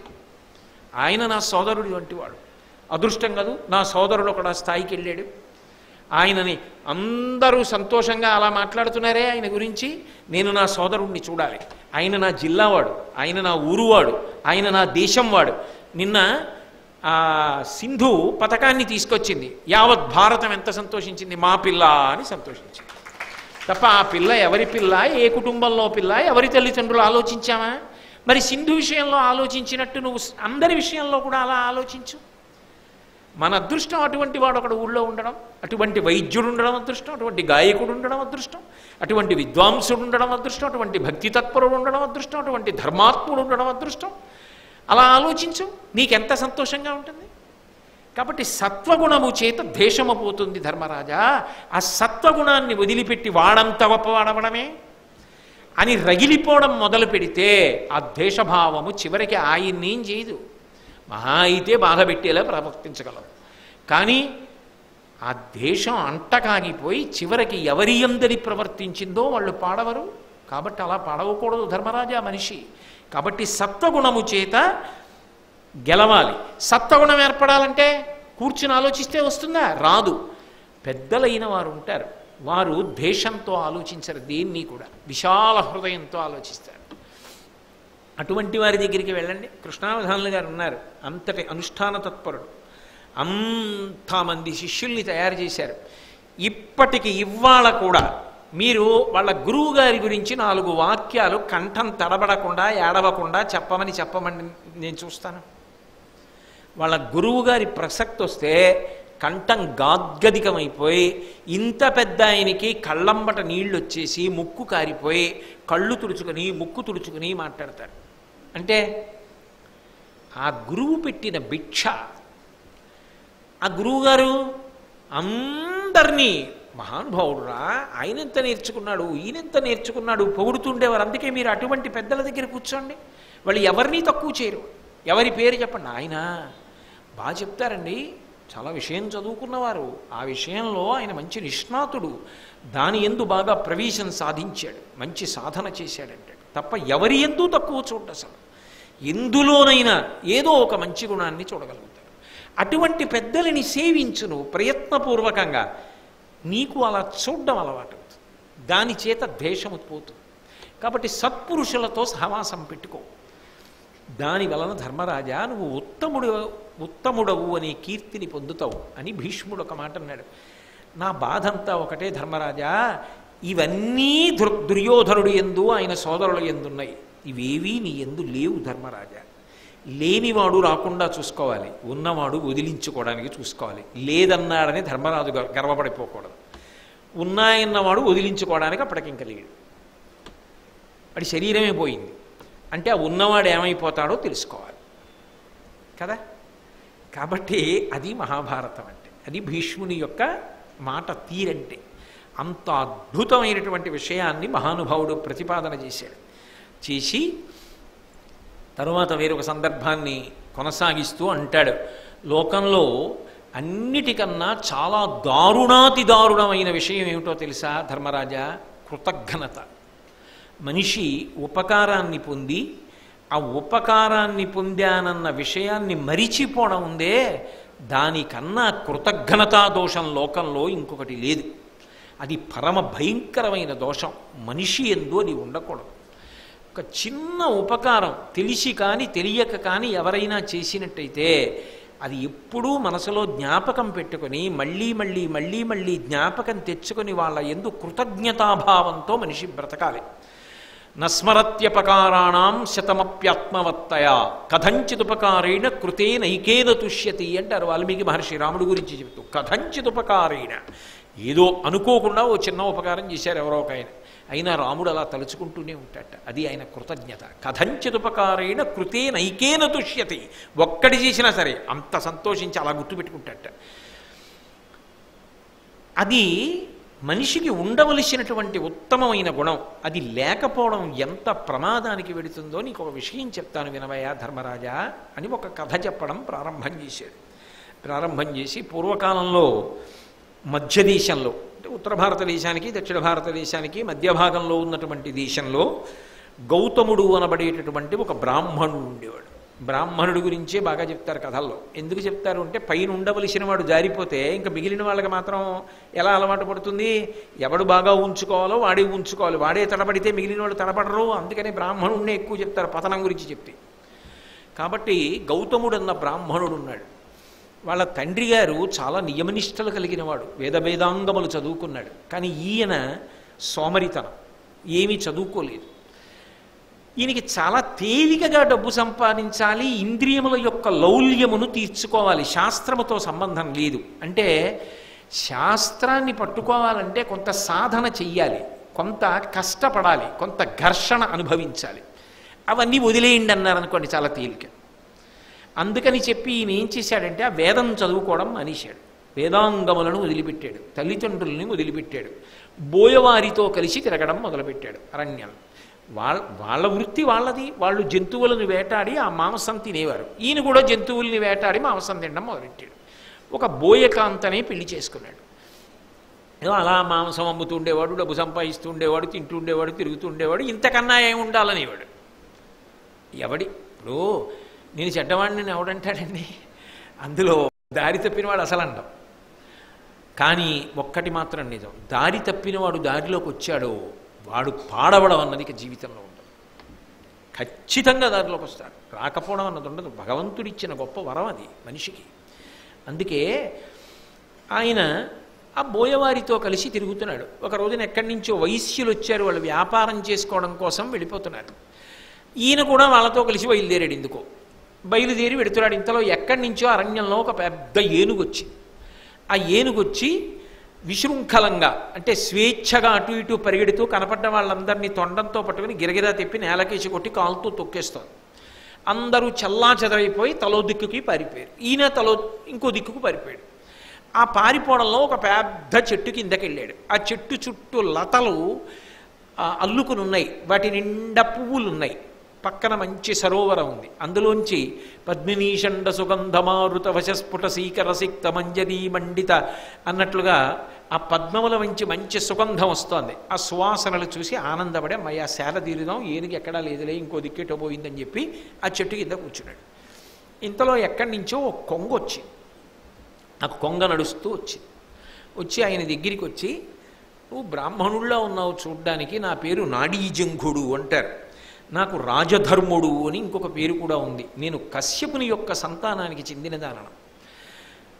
నిన్ను చూస్తే నాకు చాలా ప్రేమ కలుగుతోంది, ఎందుకు ఇలా ఉన్నావు, ఎందుకు ఈ అరణ్యంలో ఇక్కడికి వచ్చి చెట్టు కింద కూర్చున్నావు అని అడిగింది. ఆయన ఉన్నదంతా యథార్థంగా చెప్పాడు. నేను పుట్టినది బ్రాహ్మణ కుటుంబంలో పుట్టాను, నా తండ్రి మంచి విద్వాంసుడు, వేదాంగములు చదువుకున్నాడు, కానీ నేను మాత్రం అన్నీ వదిలిపెట్టాను. వదిలిపెట్టి ఇలా అరణ్యాలు పట్టి తిరిగాను. ఇంకో ఏనుగు తొక్కడానికి వచ్చింది, అందుకని చెప్పి పారిపోయి చెట్టు కిందకు వచ్చి సేద తీరుతున్నానన్నాడు. ఆ నాడీజంగుడు కొంగ ఒక అద్భుతమైన విషయాన్ని చెప్పి, కాబట్టి నువ్వు దారిద్ర్యంతో బాధపడుతున్నావు, చాలా కష్టంలో ఉన్నావు, నీకేదైనా ధనం కావాలి, అందుకు కదూ నువ్వు ఆ వెడుతున్న వైశ్య బృందం వెనకాతల బయలుదేరావు ఆ వర్తకుల వెంట. నేను నీకు ఒక మాట చెప్తాను విను. మిత్రుండును రజతము కనకము బుద్ధియును 4 కారణములు మర్చుని దారిద్ర్యము వాయుటకని దేవగురుండు చెప్పెనన్నిటిలోనన్. దేవగురువైనటువంటి బృహస్పతి ఒక మాట చెప్పాడు. మర్చుడు అంటే ఈ లోకంలో పుట్టినటువంటి మనుష్యుని యొక్క దరిద్రం పోవాలి అంటే 4 చేత పోతుంది. మొదటిది మిత్రుండును, మంచి స్నేహితుడు ఒకడు దొరికాడు అనుకోండి, ఆయన వలన జీవితం ఒబ్బిడవుతుంది. మంచి స్నేహితుడైతే అటువంటి వాడు ఉంటే జీవితంలో ఊంచుకుని స్థిరపడడానికి అవకాశం లభిస్తుంది. 2 రజతము, బాగా వెండి లభించిందనుకోండి దరిద్రం తీరుతుంది. ఇంకా దానికి పెద్ద వివరణ ఎందుకండి. కనకము, చాలా బంగారం ఉందనుకోండి దరిద్రం తీరుతుంది. బుద్ధియు, ఒక్క ఆలోచన జీవితాన్ని మార్చేస్తుంది. మంచి బుద్ధి, మంచి ఆలోచన ఏదో ఏర్పడింది అనుకోండి, జీవితం పెద్ద మలుపు తిరిగి అనుకోకుండా ఏదో చేయడం మొదలుపెట్టాడు, కలిసి వచ్చింది, వృద్ధిలోకి వచ్చాడు. ఒక ఆలోచన మనిషిని మారుస్తుంది. ఈ 4 దరిద్రాన్ని తీర్చగలిగినవి. ఎంత గొప్పగా మాట్లాడతారో నిజంగా. అయితే ఇందులో మొదటి స్థానం ఎవరికి ఇచ్చారంటే మిత్రుడికి ఇచ్చారు. ఏమీ లేని వాడికి బంగారం ఎక్కడి నుంచి వచ్చేస్తుంది, వెండి ఎక్కడి నుంచి వచ్చేస్తుంది, మంచి ఆలోచన ఎక్కడి నుంచి వచ్చేస్తుంది. దరిద్రంలో ఉన్నవాడికి ఎంతసేపు నేను ఈ బాధల్లో ఉన్నానని మగ్గిపోతుంటాడు తప్ప ఆలోచించగలిగినంత అవకాశం ఉండదు. కానీ అప్పుడు ఉద్ధరించగలిగిన వాడు ఎవరంటే మిత్రుడి. అందుకని ఒక మిత్రుడు, అలాగే ఒక మంచి బంగారు రాశి, వెండి ఆలోచన, ఈ 4 మార్చగలం. నిన్ను నేను స్నేహితుడిగా స్వీకరిస్తున్నాను. బ్రాహ్మణుడవు, చాలా కష్టంలో ఉన్నావు, నేను నీకు ఒక ఉపాయం చెప్తాను, చెయ్యి. ఇక్కడికి దగ్గరలో మధువ్రజము అని ఒక పట్టణం ఉంది. ఆ వ్రజము అన్న పట్టణం దగ్గరలోని వ్యావహారికంగా అంటున్నాను కానీ కొంచెం దూరంగా ఉంటుంది. దానికి ఒక రాక్షస ప్రభు ఉన్నాడు, ఆయన పేరు విరూపాక్షుడు. ఆయనకి నాతో మీదు మిక్కిలి స్నేహం, నేనంటే చాలా ఇష్టం. ఇలా నీకు ఒక దగ్గర త్రోవ చెప్తాను, ఆ త్రోవలో వెళ్ళి ఆ త్రోవలో ఆయనని కలుసుకుంటే నీకు ఆయన ఒక గొప్ప అనుగ్రహం చేస్తాడు. నా స్నేహితుణ్ణి అని చెప్తే నీకు కావలసినంత ఐశ్వర్యం ఇస్తాడు. ఆ ఐశ్వర్యం తీసుకుని రా, చక్కగా సంతోషంగా జీవితం గడుపు, నీ దరిద్రం పోతుంది. ఆయన అలాగే వెళ్ళాడు. ఆ విరూపాక్షుడి దగ్గర నించున్నాడు బ్రాహ్మణుడు. నువ్వెవరన్నాడు, మళ్ళీ కథ అంతా చెప్పాడు. ఆయనకి ఎందుకో అనుమానం వచ్చింది, వీడు కపట బుద్ధి ఉన్నవాళ్లే ఉన్నాడే, సక్రమమైన వ్యక్తిలా లేడే, అయినా నా స్నేహితుడికి స్నేహితుడు అంటున్నారు, నాడీజంగుడి పేరు చెప్తున్నాడు, నా స్నేహితునికి గౌరవం ఇవ్వాలిగా, ఆయన స్నేహితుడు కనుక నేను గౌరవించాలిగా అని చెప్పి ఆ మరునాడు కార్తీక పౌర్ణమి కొన్ని వేల మందికి అన్న సమారాధన చేశాడు బంగారు కంచాలలో. ఈయనకి కూడా అన్నం పెట్టి కావలసినన్ని వస్త్రాలు, ధనము, ధాన్యము, కనకము అన్నీ ఇచ్చి పంపించాడు. వీపు, భుజాలు, రెక్కలు నిప్పెట్టేటట్టుగా వాటిని అటుమారుస్తూ ఇటుమారుస్తూ మొత్తానికి నానా కష్టాలు పడి ఆ రోజు రాత్రికి నాడీజంగుడు ఉన్నటువంటి చెట్టు కిందకి చేరాడు. దూరం నుంచి చూశాడు నాడీజంగుడు. గబగబా వచ్చి, మిత్రమా, నా స్నేహితుడు నీకు ఇచ్చాడా, రావోయ్ అని, పాపం బడలిపోయినట్టున్నావు అని తన పెద్ద పెద్ద రెక్కలతో విసిరి గాలి వచ్చేటట్టుగా చేసి, విశ్రాంతి తీసుకో, చీకటి పడిపోయింది, ఇంత ధనం ఉంది కదా, ప్రమాదం, రేపు పొద్దున్న విడుదువుగానివి అని సేద తీర్చి ఆహారం పెట్టి పడుకోబెట్టాడు. తాను పడుకున్నాడు నాడీజంగుడు కొంగ.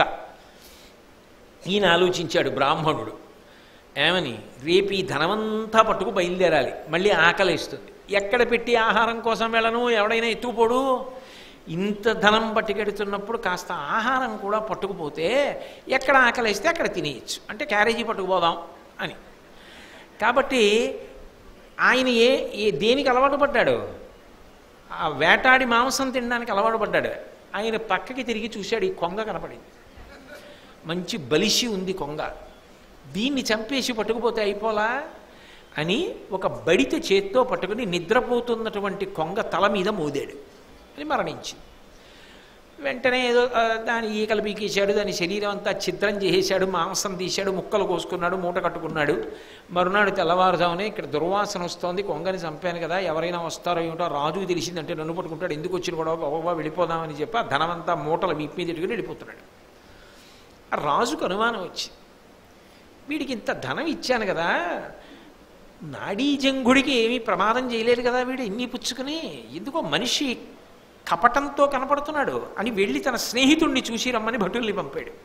వాళ్ళు వచ్చేటప్పటికీ ఆ నాడీజంగుడి ఏకలు అవి ఉన్నాయి అక్కడ. వచ్చి రాజుకు చెప్పారు, వాడు ఎంతో దూరం వెళ్ళడు, పాదముద్రలు చూసి పట్టుకోండి అన్నాడు. ఎందుకంటే బరువు ధనంతో వెళ్తున్నాడని. వాళ్ళు వెళితే దొరికాడు, వాడిని పట్టుకొచ్చి ఆ రాజుగారి దగ్గర హాజరు పెట్టారు, విరూపాక్షుడి దగ్గర.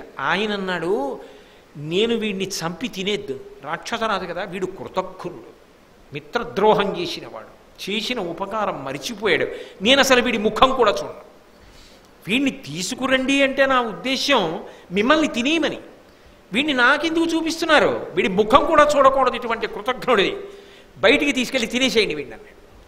వాళ్ళన్నారు, ఇటువంటి కృతజ్ఞుడి మాంసం మేము తినమా, తింటాం నరమాంసం, కానీ కృతజ్ఞుడి మాంసమా మేము తినమన్నారు. అంటే రాజు అన్నాడు, అయితే కండల కింద కోసి కుక్కలకు బారేయండి. ఆయన కండలు కోసి నెత్తురు గారుతుండగా తీసుకెళ్ళి క్రూరమైన కుక్కల మూక ఉన్న చోట తోసేశారు. ఆ కుక్కలన్నీ మీద పడ్డాయి. ఆ వాసన చూసి వీడు కృతజ్ఞుడు, రావిడి మాంసం ముట్టకూడదని వెళ్ళిపోయి, కృతజ్ఞుడి మాంసాన్ని కుక్కలు ముట్టలేదు ధర్మరాజా, అది కథ అన్నాడు భీష్ముడు. అని ఆ తరువాత ఏదో ఆ కుక్కలు వచ్చి అలాగే పడున్నాడు, మరి ఒళ్ళంతా కోసేశారుగా అక్కడ పడున్నాడు. ఈలోగా పాపం ఆయన బాధపడ్డాడు. ఒక డొక్క దొరికింది ఆ కొంగది, నాడీజంగుడిది. ఆ డొక్కకే అంత్యేష్టి సంస్కారం చేస్తూ చితి మీద పెట్టి అగ్నిని వెలిగిస్తున్నాడు. ఇంద్రుడు వచ్చాడు. వెంటనే ఈ విరూపాక్షుడన్న రాక్షసరాజు ఆ ఇంద్రుడి కాళ్ళ మీద పడి, నాకు అత్యంత స్నేహితుడయ్యా నాడీజంగుడు, నీకు తెలుసు కదా, ఎలాగైనా బ్రతికించవయ్యా ఆయన్ని, నాకు ఆ స్నేహితుడంటే మిక్కిలి ముచ్చట అని అడిగాడు. ఆయన ఓ మాట అన్నాడు. ఆయన అన్నాడు, నువ్వు అన్న మాట నాకు చాలా నచ్చిందయ్యా, కానీ ఒకటి గుర్తుపెట్టుకో, ఈ నాడీజంగుడు నీకే కాదు స్నేహితుడు, చతుర్ముఖ బ్రహ్మగారికి కూడా స్నేహితుడు. ఇతన్ని ఎంత ఇష్టపడతాడంటే ఇతని మంచి గుణానికి నాడీజంగుడు వచ్చి 4 రోజులైందే రాలేదని చూస్తూ ఉంటాడు. ఇతను ఇలా మరణించడం ఒప్పుకుంటాడా బ్రహ్మగారు, కాబట్టి బెంగ పెట్టుకోకు, బతుకుతాడులే అన్నాడు. ఈలోగా అగ్ని సంస్కారం చేశారు. ఆ ఉన్న డొక్క కూడా కాలిపోవాలి. కానీ ఈలోగా అక్కడ అంటే బ్రహ్మగారి అనుగ్రహ శక్తి ప్రవేశించడానికి వీలైన పవిత్ర పదార్థం దొరకాలి కదా. ఒక దూడ ఆవు పాలు తాగుతోంది పొదుగులో, నురుగు దాని దవడ చివరకు వచ్చి గాలికి ఎగిరి చితి మీద పడింది. అందులో బ్రహ్మగారి అనుగ్రహ శక్తి వెళ్ళి చితి ఆరిపోయి అందులోంచి నాడీజంగుడు మళ్ళీ బ్రతికి బయటకు వచ్చాడు. ఈలోగా దేవేంద్రుడు, వీడు కృతజ్ఞుడు, ఈ బ్రాహ్మణుడు, వీడిని స్తంభానికి కట్టేయమన్నాడు. స్తంభానికి కట్టేశారు. కట్టేసిన తర్వాత నాడీజంగుడు చితి నుంచి దిగి నడుచుకుంటూ వచ్చాడు. మిత్రుడు పొంగిపోయాడు, విరూపాక్షుడు. ఆయన రాక్షసరాజు, నా మిత్రుడు బతికాడని సంతోషించాడు. సంతోషిస్తే దేవేంద్రుడు అన్నాడు, నీ వంటి ఉత్తముడైన మిత్రుడు ఉన్నాడు కాబట్టి చితి మీద పెట్టి అంత్యేష్టి సంస్కారం చేయడానికి సిద్ధపడ్డావు. బ్రహ్మగారి లాంటి ఉత్తమ మిత్రుడు ఉన్నాడు కాబట్టి మళ్ళీ బతకగలిగాడు. మిత్రుడు ఎంత గొప్పవాడో చూసావా జీవితంలో, కృతజ్ఞత కూడా అంతే ప్రమాదం. వీడు చూసావా, మిత్రత్వంతో చేరదీసి నాడీజంగుడు ఇంత ఐశ్వర్యం ఇప్పించాడు, వీడు ఆయన తలై పగలగొట్టాడు. కాబట్టి లోకంలో అన్నిటికన్నా గొప్పది స్నేహం. ఆ స్నేహం వల్లేగా ఇవాళ బతికాడు. లోకంలో అన్నిటికన్నా దారుణం కృతజ్ఞత. ఆ కృతజ్ఞత వల్లే కదా ఇంత తెప్పించిన ఆ నాడీజంగుడిని చంపేశాడు బ్రాహ్మణుడు అని చెప్పి, తాత ఇట్లను మనుమనితో ఆదరమున, తాత ఎవరు, భీష్మ తాత, ఆదరమున మనుమనితో ధర్మరాజు గారితో అంటున్నాడు, మరియును బ్రహ్మజ్ఞునకును నిష్కృతి కలుగు, నా వినుము కృతజ్ఞునకు లేదు విమల చరిత్ర. బ్రహ్మహత్య చేసిన వాడికైనా నిష్కృతి ఉందేమో, కానీ చేసిన ఉపకారం మరిచిపోయినటువంటి కృతజ్ఞుడికి మాత్రం నిష్కృతి లేదు అని ఆ దేవేంద్రుడు స్తంభానికి కట్టేశాడు కదూ. ఆ కట్టేసిన వాడు ఏడుస్తున్నాడు. ఈలోగా నాడీజంగుడు బతికొస్తున్నాడు. అయ్యబాబో ఈయన కూడా బతికాడు, నేను చేస్తాడో అని ఉడికిపోతున్నాడు. ఆయన అంత దూరం నుంచి చూశాడు. వీడు ఎటువంటి వాడైనా వీడిని నేను స్నేహితుడు అన్నాను, మిత్రుడు అన్నాను.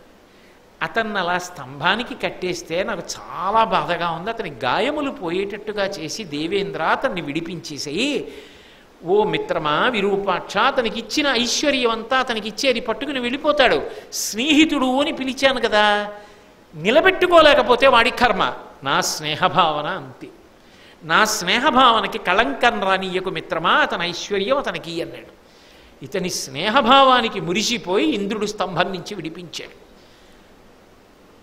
ఈ రాక్షసరాజు విరూపాక్షుడు ఐశ్వర్యం ఇచ్చాడు. బ్రాహ్మణుడు దాన్ని వీపు మీద మోసుకుంటూ సంతోషంగా వెళ్ళిపోయాడు వెనక్కి తిరిగి.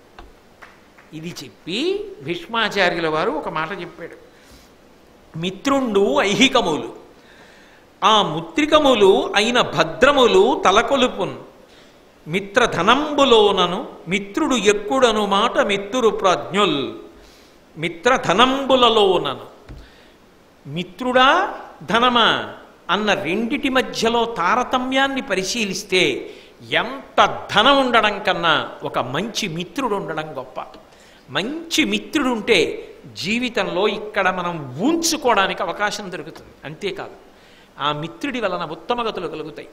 బ్రహ్మగారికి స్నేహితుడైన కారణం చేత ఉత్తమగతులు పొందడానికి సిద్ధపడ్డా. నిజంగా అగ్ని సంస్కారం అయిపోతే మంచి మిత్రుడున్న కారణం చేత అగ్ని సంస్కారం జరిగిందా, చితి మీద పెట్టాడా లేదా? మంచి మిత్రుడున్న కారణం చేత కబురు చేసినంత మాత్రం చేత డబ్బిచ్చాడా? ఎంత దౌర్భాగ్యుడైనా బ్రాహ్మణుడు మంచి మిత్రుడు నాడీజంగుడున్న కారణం చేత బతికి బట్ట కట్టి డబ్బట్టుకుపోయాడా? ధనమా మిత్రుడా అంటే మిత్రుడే గొప్పవాడు లోకంలో. మంచి మిత్రుడిని దగ్గర పెట్టుకో ధర్మరాజా. దుర్మార్గుడైనటువంటి వాణ్ణి ప్రయత్నపూర్వకంగా వదిలిపెట్టి కృతజ్ఞుణ్ణి దగ్గర పెట్టుకోకు.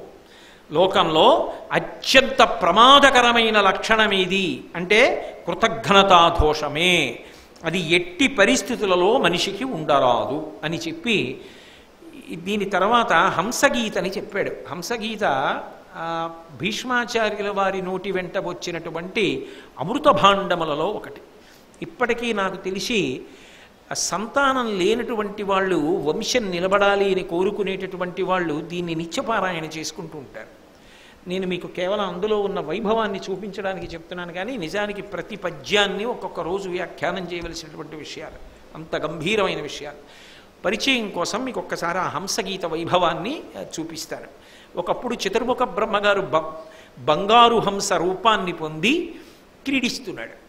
సాధ్యులు చూశారు. సాధ్యులు అంటే స్వామి హనుమ, నారాయణుడు, ధర్ముడు, ఇటువంటి వాళ్ళు సిద్ధులు పొందినటువంటి వాళ్ళు ఎవరున్నారో వాళ్ళని సాధ్యవర్గం కింద పరిగణిస్తారు. ఆ సాధ్యులు చూసి గబగబా బ్రహ్మగారి దగ్గరికి వెళ్ళారు. వెళ్ళి, అయ్యా నువ్వు ఇవాళ హంస రూపంలో తిరుగుతున్నావు, చాలా సంతోషం. దమము ఇంద్రియ నిగ్రహము గొప్పదంటారు, ఓర్పు గొప్పదంటారు, సత్యము గొప్పదంటారు, ఎందువలన గొప్పదంటారు మాకు తెలియచెయ్యమని అడిగారయ్యా ధర్మరాజా. అప్పుడు ఆ హంస మాట్లాడడం మొదలుపెట్టింది. పరమ పవిత్రమైన విషయం కాబట్టి దానికి హంసగీత అని పేరు వచ్చింది. క్షమయును దమమును సత్యము అమేయ మహిమాస్పదంబులన విందుము ధర్మంబులందెల్లను అభివర్ణ్యములు అవి హృద్గ్రంథి భేదన ప్రౌఢంబుల్. ఓ ధర్మరాజా బాగా విను. క్షమయును, ఓర్పు మనిషికి ఉండవలసిన చాలా గొప్ప గుణం. ఇతపూర్వమే మీరు అనేక పర్యాయాలు విన్నారు. దమమును బాహ్యేంద్రియ నిగ్రహం, ఇంద్రియములను నిగ్రహించడం. సత్యము, వాక్కు ఎప్పుడూ కూడా అబద్ధం చెప్పకుండా ఉండడం, సత్యాన్ని వ్రతంగా స్వీకరించడం. అమేయ మహిమాస్పదంబులన విందుము, వాటి యొక్క గొప్పతనం ఇంత అంతా అని చెప్పడం ఎవరికీ సాధ్యం కాదు. ధర్మములందెల్లను అభివర్ణ్యములవి, ధర్మాలన్నింటిలోకి చాలా చాలా గొప్పవి ఏవి అంటే ఈ మూడే. ఇంద్రియములను నిగ్రహించడం అంటే చెడు వైపుకి ఇంద్రియములు వెళ్ళిపోకుండా అరికట్టగలగడం, ఓర్పు పట్టగలగడం, సత్యాన్ని పలకడం, ఇవి చాలా చాలా గొప్పవి. అవి హృద్గ్రంథి భేదన ప్రౌఢంబుల్, హృదయమునకు సంబంధించినటువంటి అజ్ఞాన గ్రంథి విడిపోయేటట్టుగా చెయ్యగలిగినవి. అంత గొప్ప గుణములు. ఆ మూడు గుణములను పాటించాలి మనిషి అని పరమర్మ భేదులును నయ విరహితములు ధర్మ కార్య విముఖంబులు నిష్ఠురములునగు మాటలు సత్పురుషుండాడవి సత్యములుగా కునికిన్.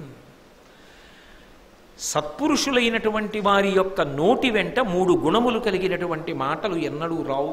ఎందుకని అంటే ఆ 3 గుణములతో కూడుకున్న వాక్కు అయ్యుంటే అది అసత్యమవుతుంది తప్ప సత్యము కాదు. సత్యమైతే ఆ 3 అందులో ఉండడానికి అవకాశం లేదు. పాలంటే పాలే, విషం అంటే విషమే, అంతే. ఏ 3 గుణములు ఉంటే అది గొప్ప వాక్కు సత్యము అంటారో దాని యందు ఈ 3 గుణముల స్పర్శ ఉండదు. ఏ 3 గుణములు అంటే పరమర్మ భేదులను, ఏ మాటలు విన్న కారణం చేత ఎవరిని ఉద్దేశించి మీరు ఆ మాటలు మాట్లాడారో వారు ప్రాణమే పోయినంత బాధపడతారో, తాము చనిపోయాక తాను బాధపడడుగా ఇంకా, కానీ తన మరణము తనకి అనుభవంలోకి వచ్చిన తరువాత తానెంత బాధపడాలో అంత బాధపడవలసినటువంటి మాటలు మాట్లాడడం సత్యము ఒక్కనాటికి కాదు. సత్యం అలా మాట్లాడడానికి అవకాశం ఉండదు. అసలు సత్యం అలా మాట్లాడరు. కాబట్టి అటువంటి మాటలు నయ విరహితములు. అసలు ఆ మాటలలో నీతి అన్న స్పర్శ ఉండదు. ఇలా మాట్లాడచ్చా అన్న ఆలోచనే ఉండదు. అటువంటి నయ విరహితములు, నీతి లేని మాటలు, ధర్మ కార్య విముఖంబులు. ఆ మాటలు, ఆ చేష్టితములు లేదా అవి అనుకరించదగినవి, అవి పాటించదగినవి అయి ధర్మమును ఉద్దీపింపచేసేవి కాకుండా ఉంటాయి, ధర్మమును పాడు చేసేవిగా ఉంటాయి. అప్పుడు అవి సత్యము అని చెప్పడం అవకాశం ఉండదు. ఈ 3 గుణములు ఏ వాక్కు ఎందున్నాయో అది అసత్యమే అని నువ్వు కళ్ళు మూసుకు చెప్పచ్చు ధర్మరాజా.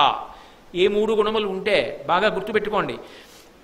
మీరు ఎవరిని ఉద్దేశించి మాట్లాడారో వారి ప్రాణము పోయినంత బాధ అవి కల్పిస్తే. 2, ఏ మాట మాట్లాడారో అటువంటి మాట నీతిని విడిచిపెట్టినదైతే. 3, ఏ మాట మాట్లాడారో అది ధర్మమునకు కట్టుబడినది కాకపోతే అది సత్యము ఒక్కనాటికి కాదు, అది అసత్యమే. కాబట్టి నువ్వు ఈ 3 గుణముల యొక్క స్పర్శ ఉన్నది సత్యము కాదని గుర్తుపట్టవచ్చు. అందుకే మహాత్ములైన వారి మాటలు, సాధుపురుషుల మాటలు అసలు అటువంటివి ఉండవు. ఎందుకుండవు అంటే వాళ్ళు అసత్యములు మాట్లాడరు కనుక ఈ 3 గుణములు వారి మాటలలోకి చేరవు. అలాగే జనములు తనను అవమానించిన నిందించినను మారుసేయక సైరించిన శాంతాత్ముడు వారలమును చేసిన ఎట్టి సుకృతముల నాచికొను. ఒకడు ఒక గొప్ప గుణాన్ని సంపాదించుకున్నాడు. దానికి ఈశ్వరుడు అనుగ్రహం ఏమిటి అంటే ఏమిటి ఆ గొప్ప గుణం? ఓర్పు. ఏమిటి ఆ ఓర్పు? ఎక్కడ పడతాడైనా?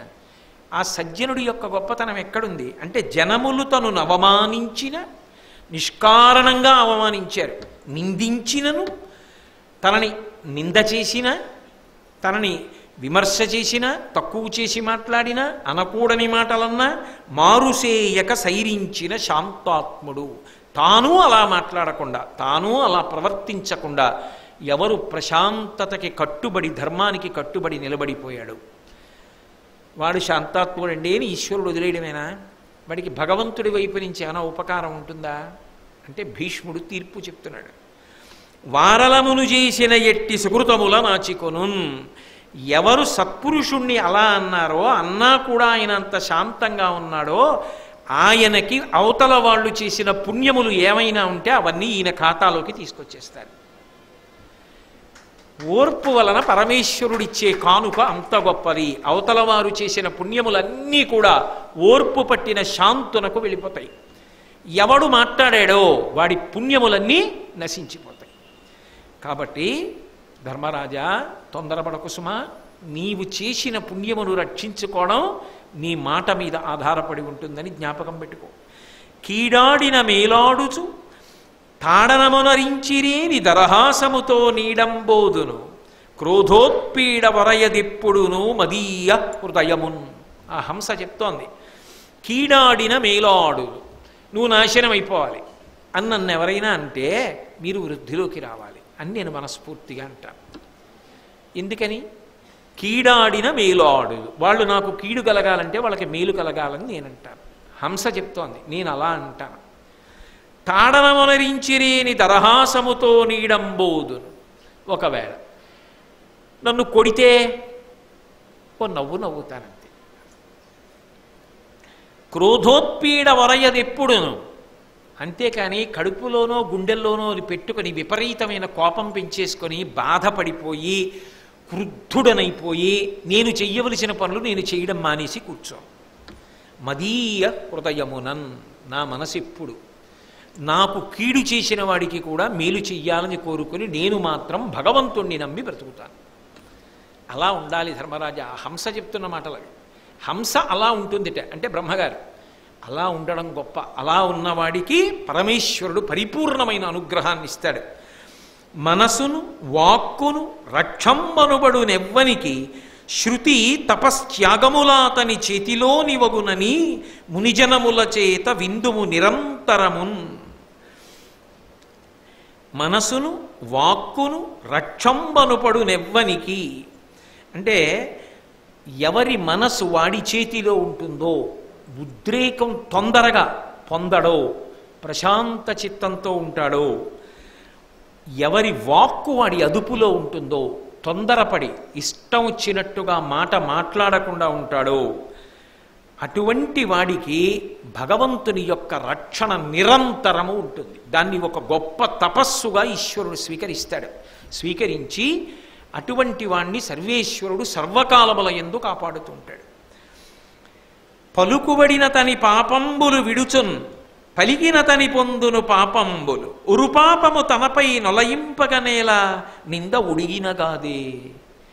నిష్కారణంగా కారణం లేకుండా క్రౌర్యంతో, ద్వేషంతో, కుట్రతో, పగతో ఇంకొకరిని నింద చేస్తే అలా చేయడం వల్ల ఏమవుతుందంటే ఎవరిని నిష్కారణంగా నింద చేస్తామో అటువంటి వారు పూర్వం చేసిన పాపములు ఏ ఉంటాయో ఆ పాపములను నింద చేసిన వారికి ఇస్తారు. ఎవరు నింద చేశారో వారి పుణ్యములను మాట పడ్డవాడికి ఇస్తారు. ఆయన ఓర్చి ఊరుకుంటే, ఆయన తిరగబడకూడదు. ఇది ఈశ్వర కృత్యం, పైకి కనపడేది కాదు. ఈశ్వరానుగ్రహం అలా ఉంటుంది. అంటే ఈ గుణమును సంతరించుకున్నాడు, ఇంత సాధన చేశాడు, ధర్మాన్ని నమ్మాడు, నన్ను నమ్మాడు, తెగబడి ప్రవర్తించలేదు. నా అనుగ్రహం ఏమిటి అంటే అవతలవాడు చేసిన పుణ్యాన్ని తీసి యువతలవాడికి వేస్తాడు, యువతలవాడి పాపాన్ని తీసి అవతలవాడికి వేస్తాడు. కాబట్టి ఎవరు చెప్పారయా నోటి మాట ద్వారా అవతలవాడి పాపాలు నీకు తెచ్చుకొని నీ పుణ్యాలు అవతలవాడికి ఇమ్మని? తిట్టానని నువ్వు అనుకుంటున్నావు, ఆయన తెగబడలేదు, ఆయన తిరగబడలేదు అనుకుంటున్నావు. తిరగబడక నీ పుణ్యాలు ఎత్తుకుపోయాడు, తిరగబడక ఆయన పాపాలు నీకు ఇచ్చాడు. ఇది తెలుసుకుంటే ధర్మరాజా ఎప్పుడైనా నింద ఉడిగిన కాదే. అసలు మనం ఇంకొకళ్ళ జోలికి ఎందుకు వెళ్ళాలి, ఎందుకు నింద చెయ్యాలి? ఆ నింద చేసి ఎందుకు వచ్చింది? మన పుణ్యాలు వాడికి ఇవ్వడం ఏమిటి, వాడి పాపాలు మనం పుచ్చుకోవడం ఏమిటి? ఆఖరణ తీరా ఇంత చేశామనుకున్న తర్వాత శరీరం ఉడికిపోయిన తర్వాత పడిపోయాక అయ్యా నేను అది చేశానండి, గోదానం చేశానండి, గోసేవ చేశానండి, ఫలానా ఆయన్ని తిట్టావుగా అక్కడికి పోయింది నీ పుణ్యం అంతా. అయ్యా నేను ఈ పాపాలు ఎప్పుడూ చేయలేదండి, ఆయన్ని తిట్టావుగా ఆయన పాపాలు నీకు వచ్చాయి, ఏమైపోతావు? ఎందుకయ్యా ఈ కోరి కోరి తెచ్చుకోవడం ఏంటి? ఎందుకు వచ్చింది ఇదంతా? నింద చేసి తెచ్చుకోవచ్చా ఇలా? కాబట్టి ధర్మరాజా చాలా జాగ్రత్త సుమా. నింద చేయడం తేలిక, చాలా తేలిక. నోటి మాటే కదా పెట్టుబడి ఏమిటి అనుకుంటాం, కానీ లోపల పోతుంటాయి. నిశ్శబ్దంగా లోపల కూర్చున్నవాడు చేసేస్తుంటాడు ఈ వ్యవహారాన్ని. కాబట్టి చాలా జాగ్రత్త సుమా. కుపితుడగువాని వ్రతమును జపమును దేవార్చనంబు శ్రాద్ధక్రియయున్ తపమును దానము ఐజనము అపగతములుగాగజేయు అంతకుడలు కన్. విపరీతమైనటువంటి కోపస్వభావం ఎవరికి ఉంటుందో అటువంటి వాడు చేసినటువంటి వ్రతాలు, అటువంటి వాడు చేసిన జపం, అటువంటి వాడు చేసిన పూజ, అటువంటి వాడు పెట్టిన శ్రాద్ధములు, అటువంటి వాడు చేసిన తపస్సు, అటువంటి వాడు చేసిన దానం, అటువంటి వాడు చేసినటువంటి ఏదో భోజనాదులు పెట్టినటువంటి ప్రక్రియ లేదా యజ్ఞయాగాదులు చేసినటువంటి ఫలితం యమధర్మరాజు గారు తీసేస్తాడు. ఎందుకు తీసేయడం? పాపం అంత కష్టపడి చేసుకున్నాడు కదా. అంటే మీరు ఒకటి గుర్తుపెట్టుకోండి, ఎందుకు తీసేస్తాడో తెలుసా ఈశ్వరుడు? మహాకోపధారి. ఇవి చేశాడు, గొప్ప పుణ్యం వెళ్ళింది. ఇప్పుడు ఈ పుణ్యాన్ని అడ్డు పెట్టుకుని అపారమైన కోపం కదా, చిన్న తప్పుకి పెద్ద పెద్ద మాటలతో శాపాలు ఇచ్చేసి అవతల వాళ్ళని పాడు చేస్తాడు ఈ పుణ్యబలంతో. కాబట్టి ఆ పుణ్య బలం ఉంటే దాని వలన వచ్చేటటువంటి భోగముల ద్వారా సమాజాన్ని పాడు చేస్తాడు తన కోపంతో. అందుకని వాడి దగ్గర ఉండడానికి వీల్లేదు కోపం ఉన్నాక. కోపం అన్నది అత్యంత ప్రమాదం. అందుకని వాడి దగ్గర ఆ ఫలితం లేకుండా చేసేస్తాడు యముడు. అందుకని ఇవన్నీ ఏవి చేస్తున్నాడో, వ్రతములు చేయనివ్వండి, జపం చేయనివ్వండి, దేవతార్చన చేయనివ్వండి, శ్రాద్ధక్రియ చేయనివ్వండి, పూజ చేయనివ్వండి, తపస్సు చేయనివ్వండి, దానం చేయనివ్వండి, యజ్ఞం చేయనివ్వండి, దాని వలన వచ్చేటటువంటి పుణ్యాన్ని వెంటనే యమధర్మరాజు గారు తీసేస్తుంటాడు. కోపము వలన సమాజము పాడైపోతుంది కనుక, కోపమున్న వాడి దగ్గర ఇవన్నీ ఉండడం ప్రమాదం కనుక ఈశ్వరుడు దాన్ని ఉండనివ్వడు. అది తెలుసుకున్న నాడు చెయ్యడం ఎంత ముఖ్యమో వాటిని రక్షించుకోవడం అంత ముఖ్యం. ఇల్లు కట్టుకోవడం ఎంత ముఖ్యమో ఇంటిని రక్షించుకోవడం అంత ముఖ్యమా? కష్టపడి రాసుకోవడం ఎంత ముఖ్యమో రాసుకున్న పుస్తకాన్ని జాగ్రత్తగా పెట్టుకోవడం అంత ముఖ్యమా? కష్టపడి వచ్చి కూర్చుని వినడం ఎంత ముఖ్యమో విన్నదాన్ని జ్ఞాపకం పెట్టుకోవడం అంత ముఖ్యమా? చేసుకున్న పుణ్యం ఎంత ముఖ్యమో పుణ్యం పోగొట్టుకోకుండా చూసుకోవడం అంత ముఖ్యమా? అయినప్పుడు ఇతరుల్ని నింద చేయమని ఎవడు చెప్పాడు, కోపం పెట్టుకోమని ఎవడు చెప్పాడు? ఈ రెండూ జాగ్రత్తగా పరిశీలించుకోకపోతే ఉంటాయా? పెనం మీద నీటి బొట్టు ఆవిరైపోతాయి, కాలిన పెనం మీద నీటి బొట్టు కదా, లేకపోతే మళ్ళీ అదో దోషం వస్తుంది. కాబట్టి ధర్మరాజా జాగ్రత్త, ఇవి చాలా జాగ్రత్తగా జ్ఞాపకం పెట్టుకోవచ్చుమా. ఇక మాట గురించి నీకు ఒక మాట చెప్తా. పలుకకయుండుట కంటె తగ పల్కుట మేలు వినుండు సత్యమం పలుకుట ధర్మ మార్గమున పల్కుట సర్వజనప్రియంబుగా పలుకుట యోలి నెక్కుడగు భంగులు వీని విరింగి యొండుమై పలుకక నాలుగు చందముల పల్కక మెత్తురువాని దేవతల్. మాట్లాడేటప్పుడు ఎప్పుడూ కూడా ధర్మరాజా 4 విషయాలు జ్ఞాపకం పెట్టుకో. మాట్లాడకుండా ఉండడం మంచి పద్ధతి కాదు. ఎప్పుడూ మాట్లాడకుండా కూర్చోకూడదు, మౌనంగా మాట్లాడాలి. మొట్టమొదటి విషయం, భగవంతుడిచ్చిన గొప్ప ఉపకరణం అది. అయినప్పుడు మాట్లాడాలి. లేనప్పుడు నీ అనుభవం ఎందుకు పనికొస్తుంది? అసలు ఏమీ మాట్లాడకుండా ఎప్పుడు ముంగిలే కూర్చుంటానంటే కుదరదు. ఎవరో రమణ మహర్షి లాంటి భగవాన్ రమణులు, అరుణాచల భగవాన్ రమణుల వంటి వారికి చెల్లింది అది. కాబట్టి ఎందుకంటే వారు తమలో తాము రమిస్తూ ఉంటారు. ఆ స్థాయికి వెళ్లకుండా ఎందుకంత మౌనం? మాట్లాడాలి. కాబట్టి మాట్లాడు. మౌనంగా ఉండడం కన్నా మాట్లాడడం మంచిది. కానీ సత్యము పలుకుట, మాట్లాడమన్నాం కదా అని అసత్యాలు మాట్లాడకు, సత్యం మాట్లాడు. అలాగే ధర్మ మార్గమున పలుకుట, ధార్మికంగా మాట్లాడు. సర్వజనప్రియంబుగా పలుకుట, అందరూ సంతోషించేటట్టుగా మాట్లాడు. ఇతరుల యొక్క అజ్ఞానం పోయేటట్టు వాళ్ళకేదో మేలు జరగడం కోసం మాట్లాడు. ఈ 4 నీ వాక్కునకు ఉంటే దేవతలందరూ కూడా సంతోషిస్తారు. వాక్కునకు ఈ దోషములు లేకుండా చూసుకో అని. ఎవ్వడు రమించునొక్కడ ఎవ్వడు పెక్కెండ్ర ప్రీతి నెసగగ చేయున్ ఇవ్వటిలు నెవ్వనికి బలమెవ్వడు కలహంబు వెంటకెంతయు తొలగున్. ఎవడు ఇతర వస్తువుల యొక్క ప్రమేయం లేకుండా, అంటే అన్నం ఉందా లేదా, ఆ ఫ్యాన్ తిరుగుతోందా లేదా, గాలి ఇస్తోందా లేదా, చల్లగా ఉందా లేదా, మంచి బట్ట ఉందా లేదా అని సంబంధం లేకుండా ఒక్కడే పరమ సంతోషాన్ని పొందగలడు. ఏ ఒక్కడు ఉన్న కారణం చేత లోకంలో అందరూ కూడా ప్రశాంతత పొందగలరు. ఎవడికి ఎప్పుడూ అవతల వాళ్లతో దెబ్బలాట ఉండదు. అలాంటి వాడు ఎవరైనా ఉంటాడా? తాత అని అడిగాడు ధర్మరాజు గారు. వెంటనే భీష్ముడు అన్నాడు, ఉంటాడు. ప్రాజ్ఞుడు రమించునొక్కడ ప్రాజ్ఞుడు పెక్కండ్ర ప్రీతి పరగగ చేయున్ ప్రాజ్ఞుడు బలవంతుండగు ప్రాజ్ఞుడు కలహమున తొట్టు పడక తొలంగున్.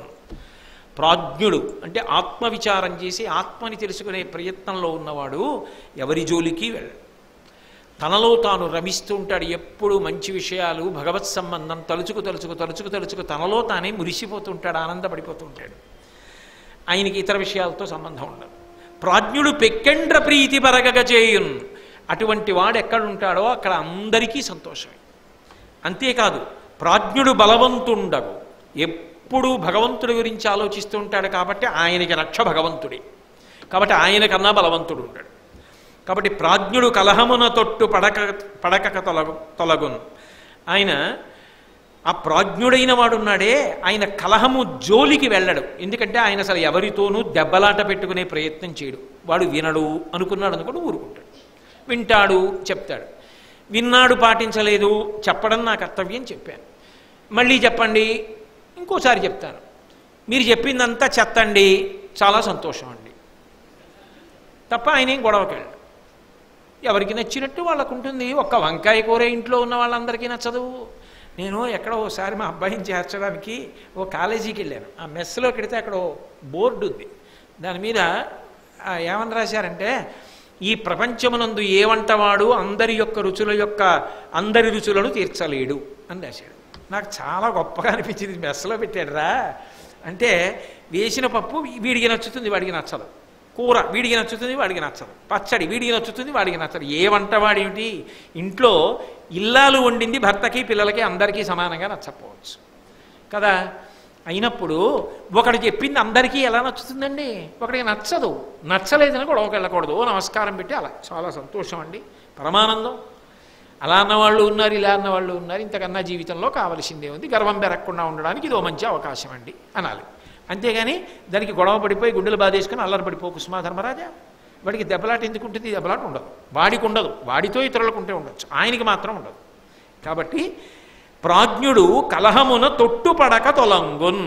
అసలు దెబ్బలాట అన్నమాటే, కలహం అన్నమాట ప్రాజ్ఞుడికి ఉండనే ఉండదు అని ఈ హంసగీతనంతా చెప్పి చక్కగా శాంతి పర్వంలో మీ అందరూ కూడా చదువుకోవచ్చు. దాన్ని ప్రతిరోజు అనుష్ఠానంలోకి తెచ్చుకునే ప్రయత్నం చేయొచ్చు. అమృత భాండముల వంటి మాటలు కదండి.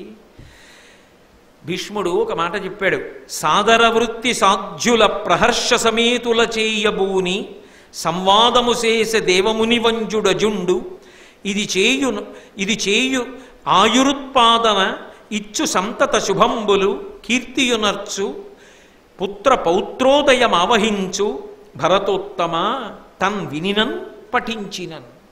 ఈ హంసగీతని ఎవరైనా విన్నా, ఎవరైనా ఇది చదువుకున్నా, అటువంటి వాళ్ళందరికీ కూడా కొన్ని ఫలితములు కలుగుతాయి.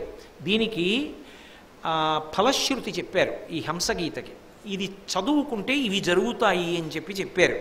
అందులో ఇది ఏం చేస్తుంది అంటే, ఇది చేయు ఆయురుత్పాదన, అపమృత్యు దోషం రాకుండా ఆయుర్దాయాన్ని నిలబెడుతుంది. ఈ హంసగీత విన్నా చదివినా దానికి అంత శక్తి ఉంది. అలాగే ఇచ్చు సంతత శుభముల్, మంచి శుభములను ఇస్తుంది. మంచి గుణములు ఉన్నవాడికి ప్రశాంతత కన్నా శుభమే ఉంటుందండి. కాబట్టి మంచి శుభములను ఇస్తుంది. కీర్తియునర్చు, చక్కటి కీర్తి లభిస్తుంది. అంతేకాదు పౌత్రోదయమావహించు, కొడుకులు లేని వాళ్ళకి కొడుకు పుడతాడయా, వంశం నిలబడుతుంది, మనవణ్ణి చూస్తాడు తొందరలో.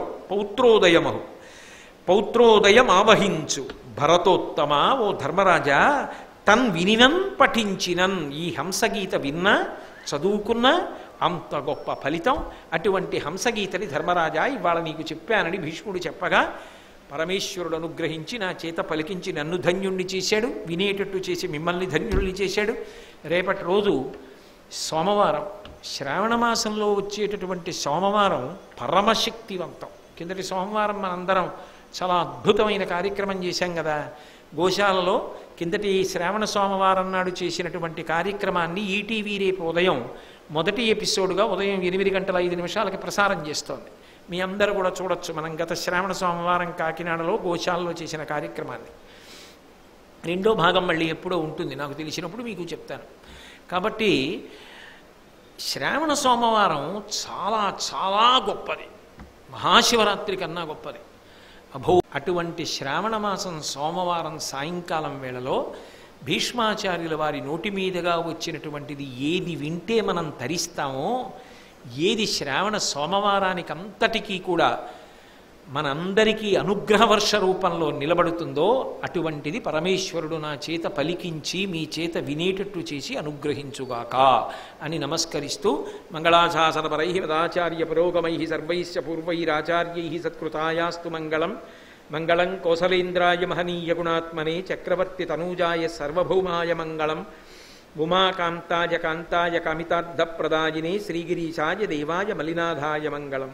సర్వం శ్రీ ఉమామహేశ్వర పరబ్రహ్మార్పణమస్తు. స్వస్తి.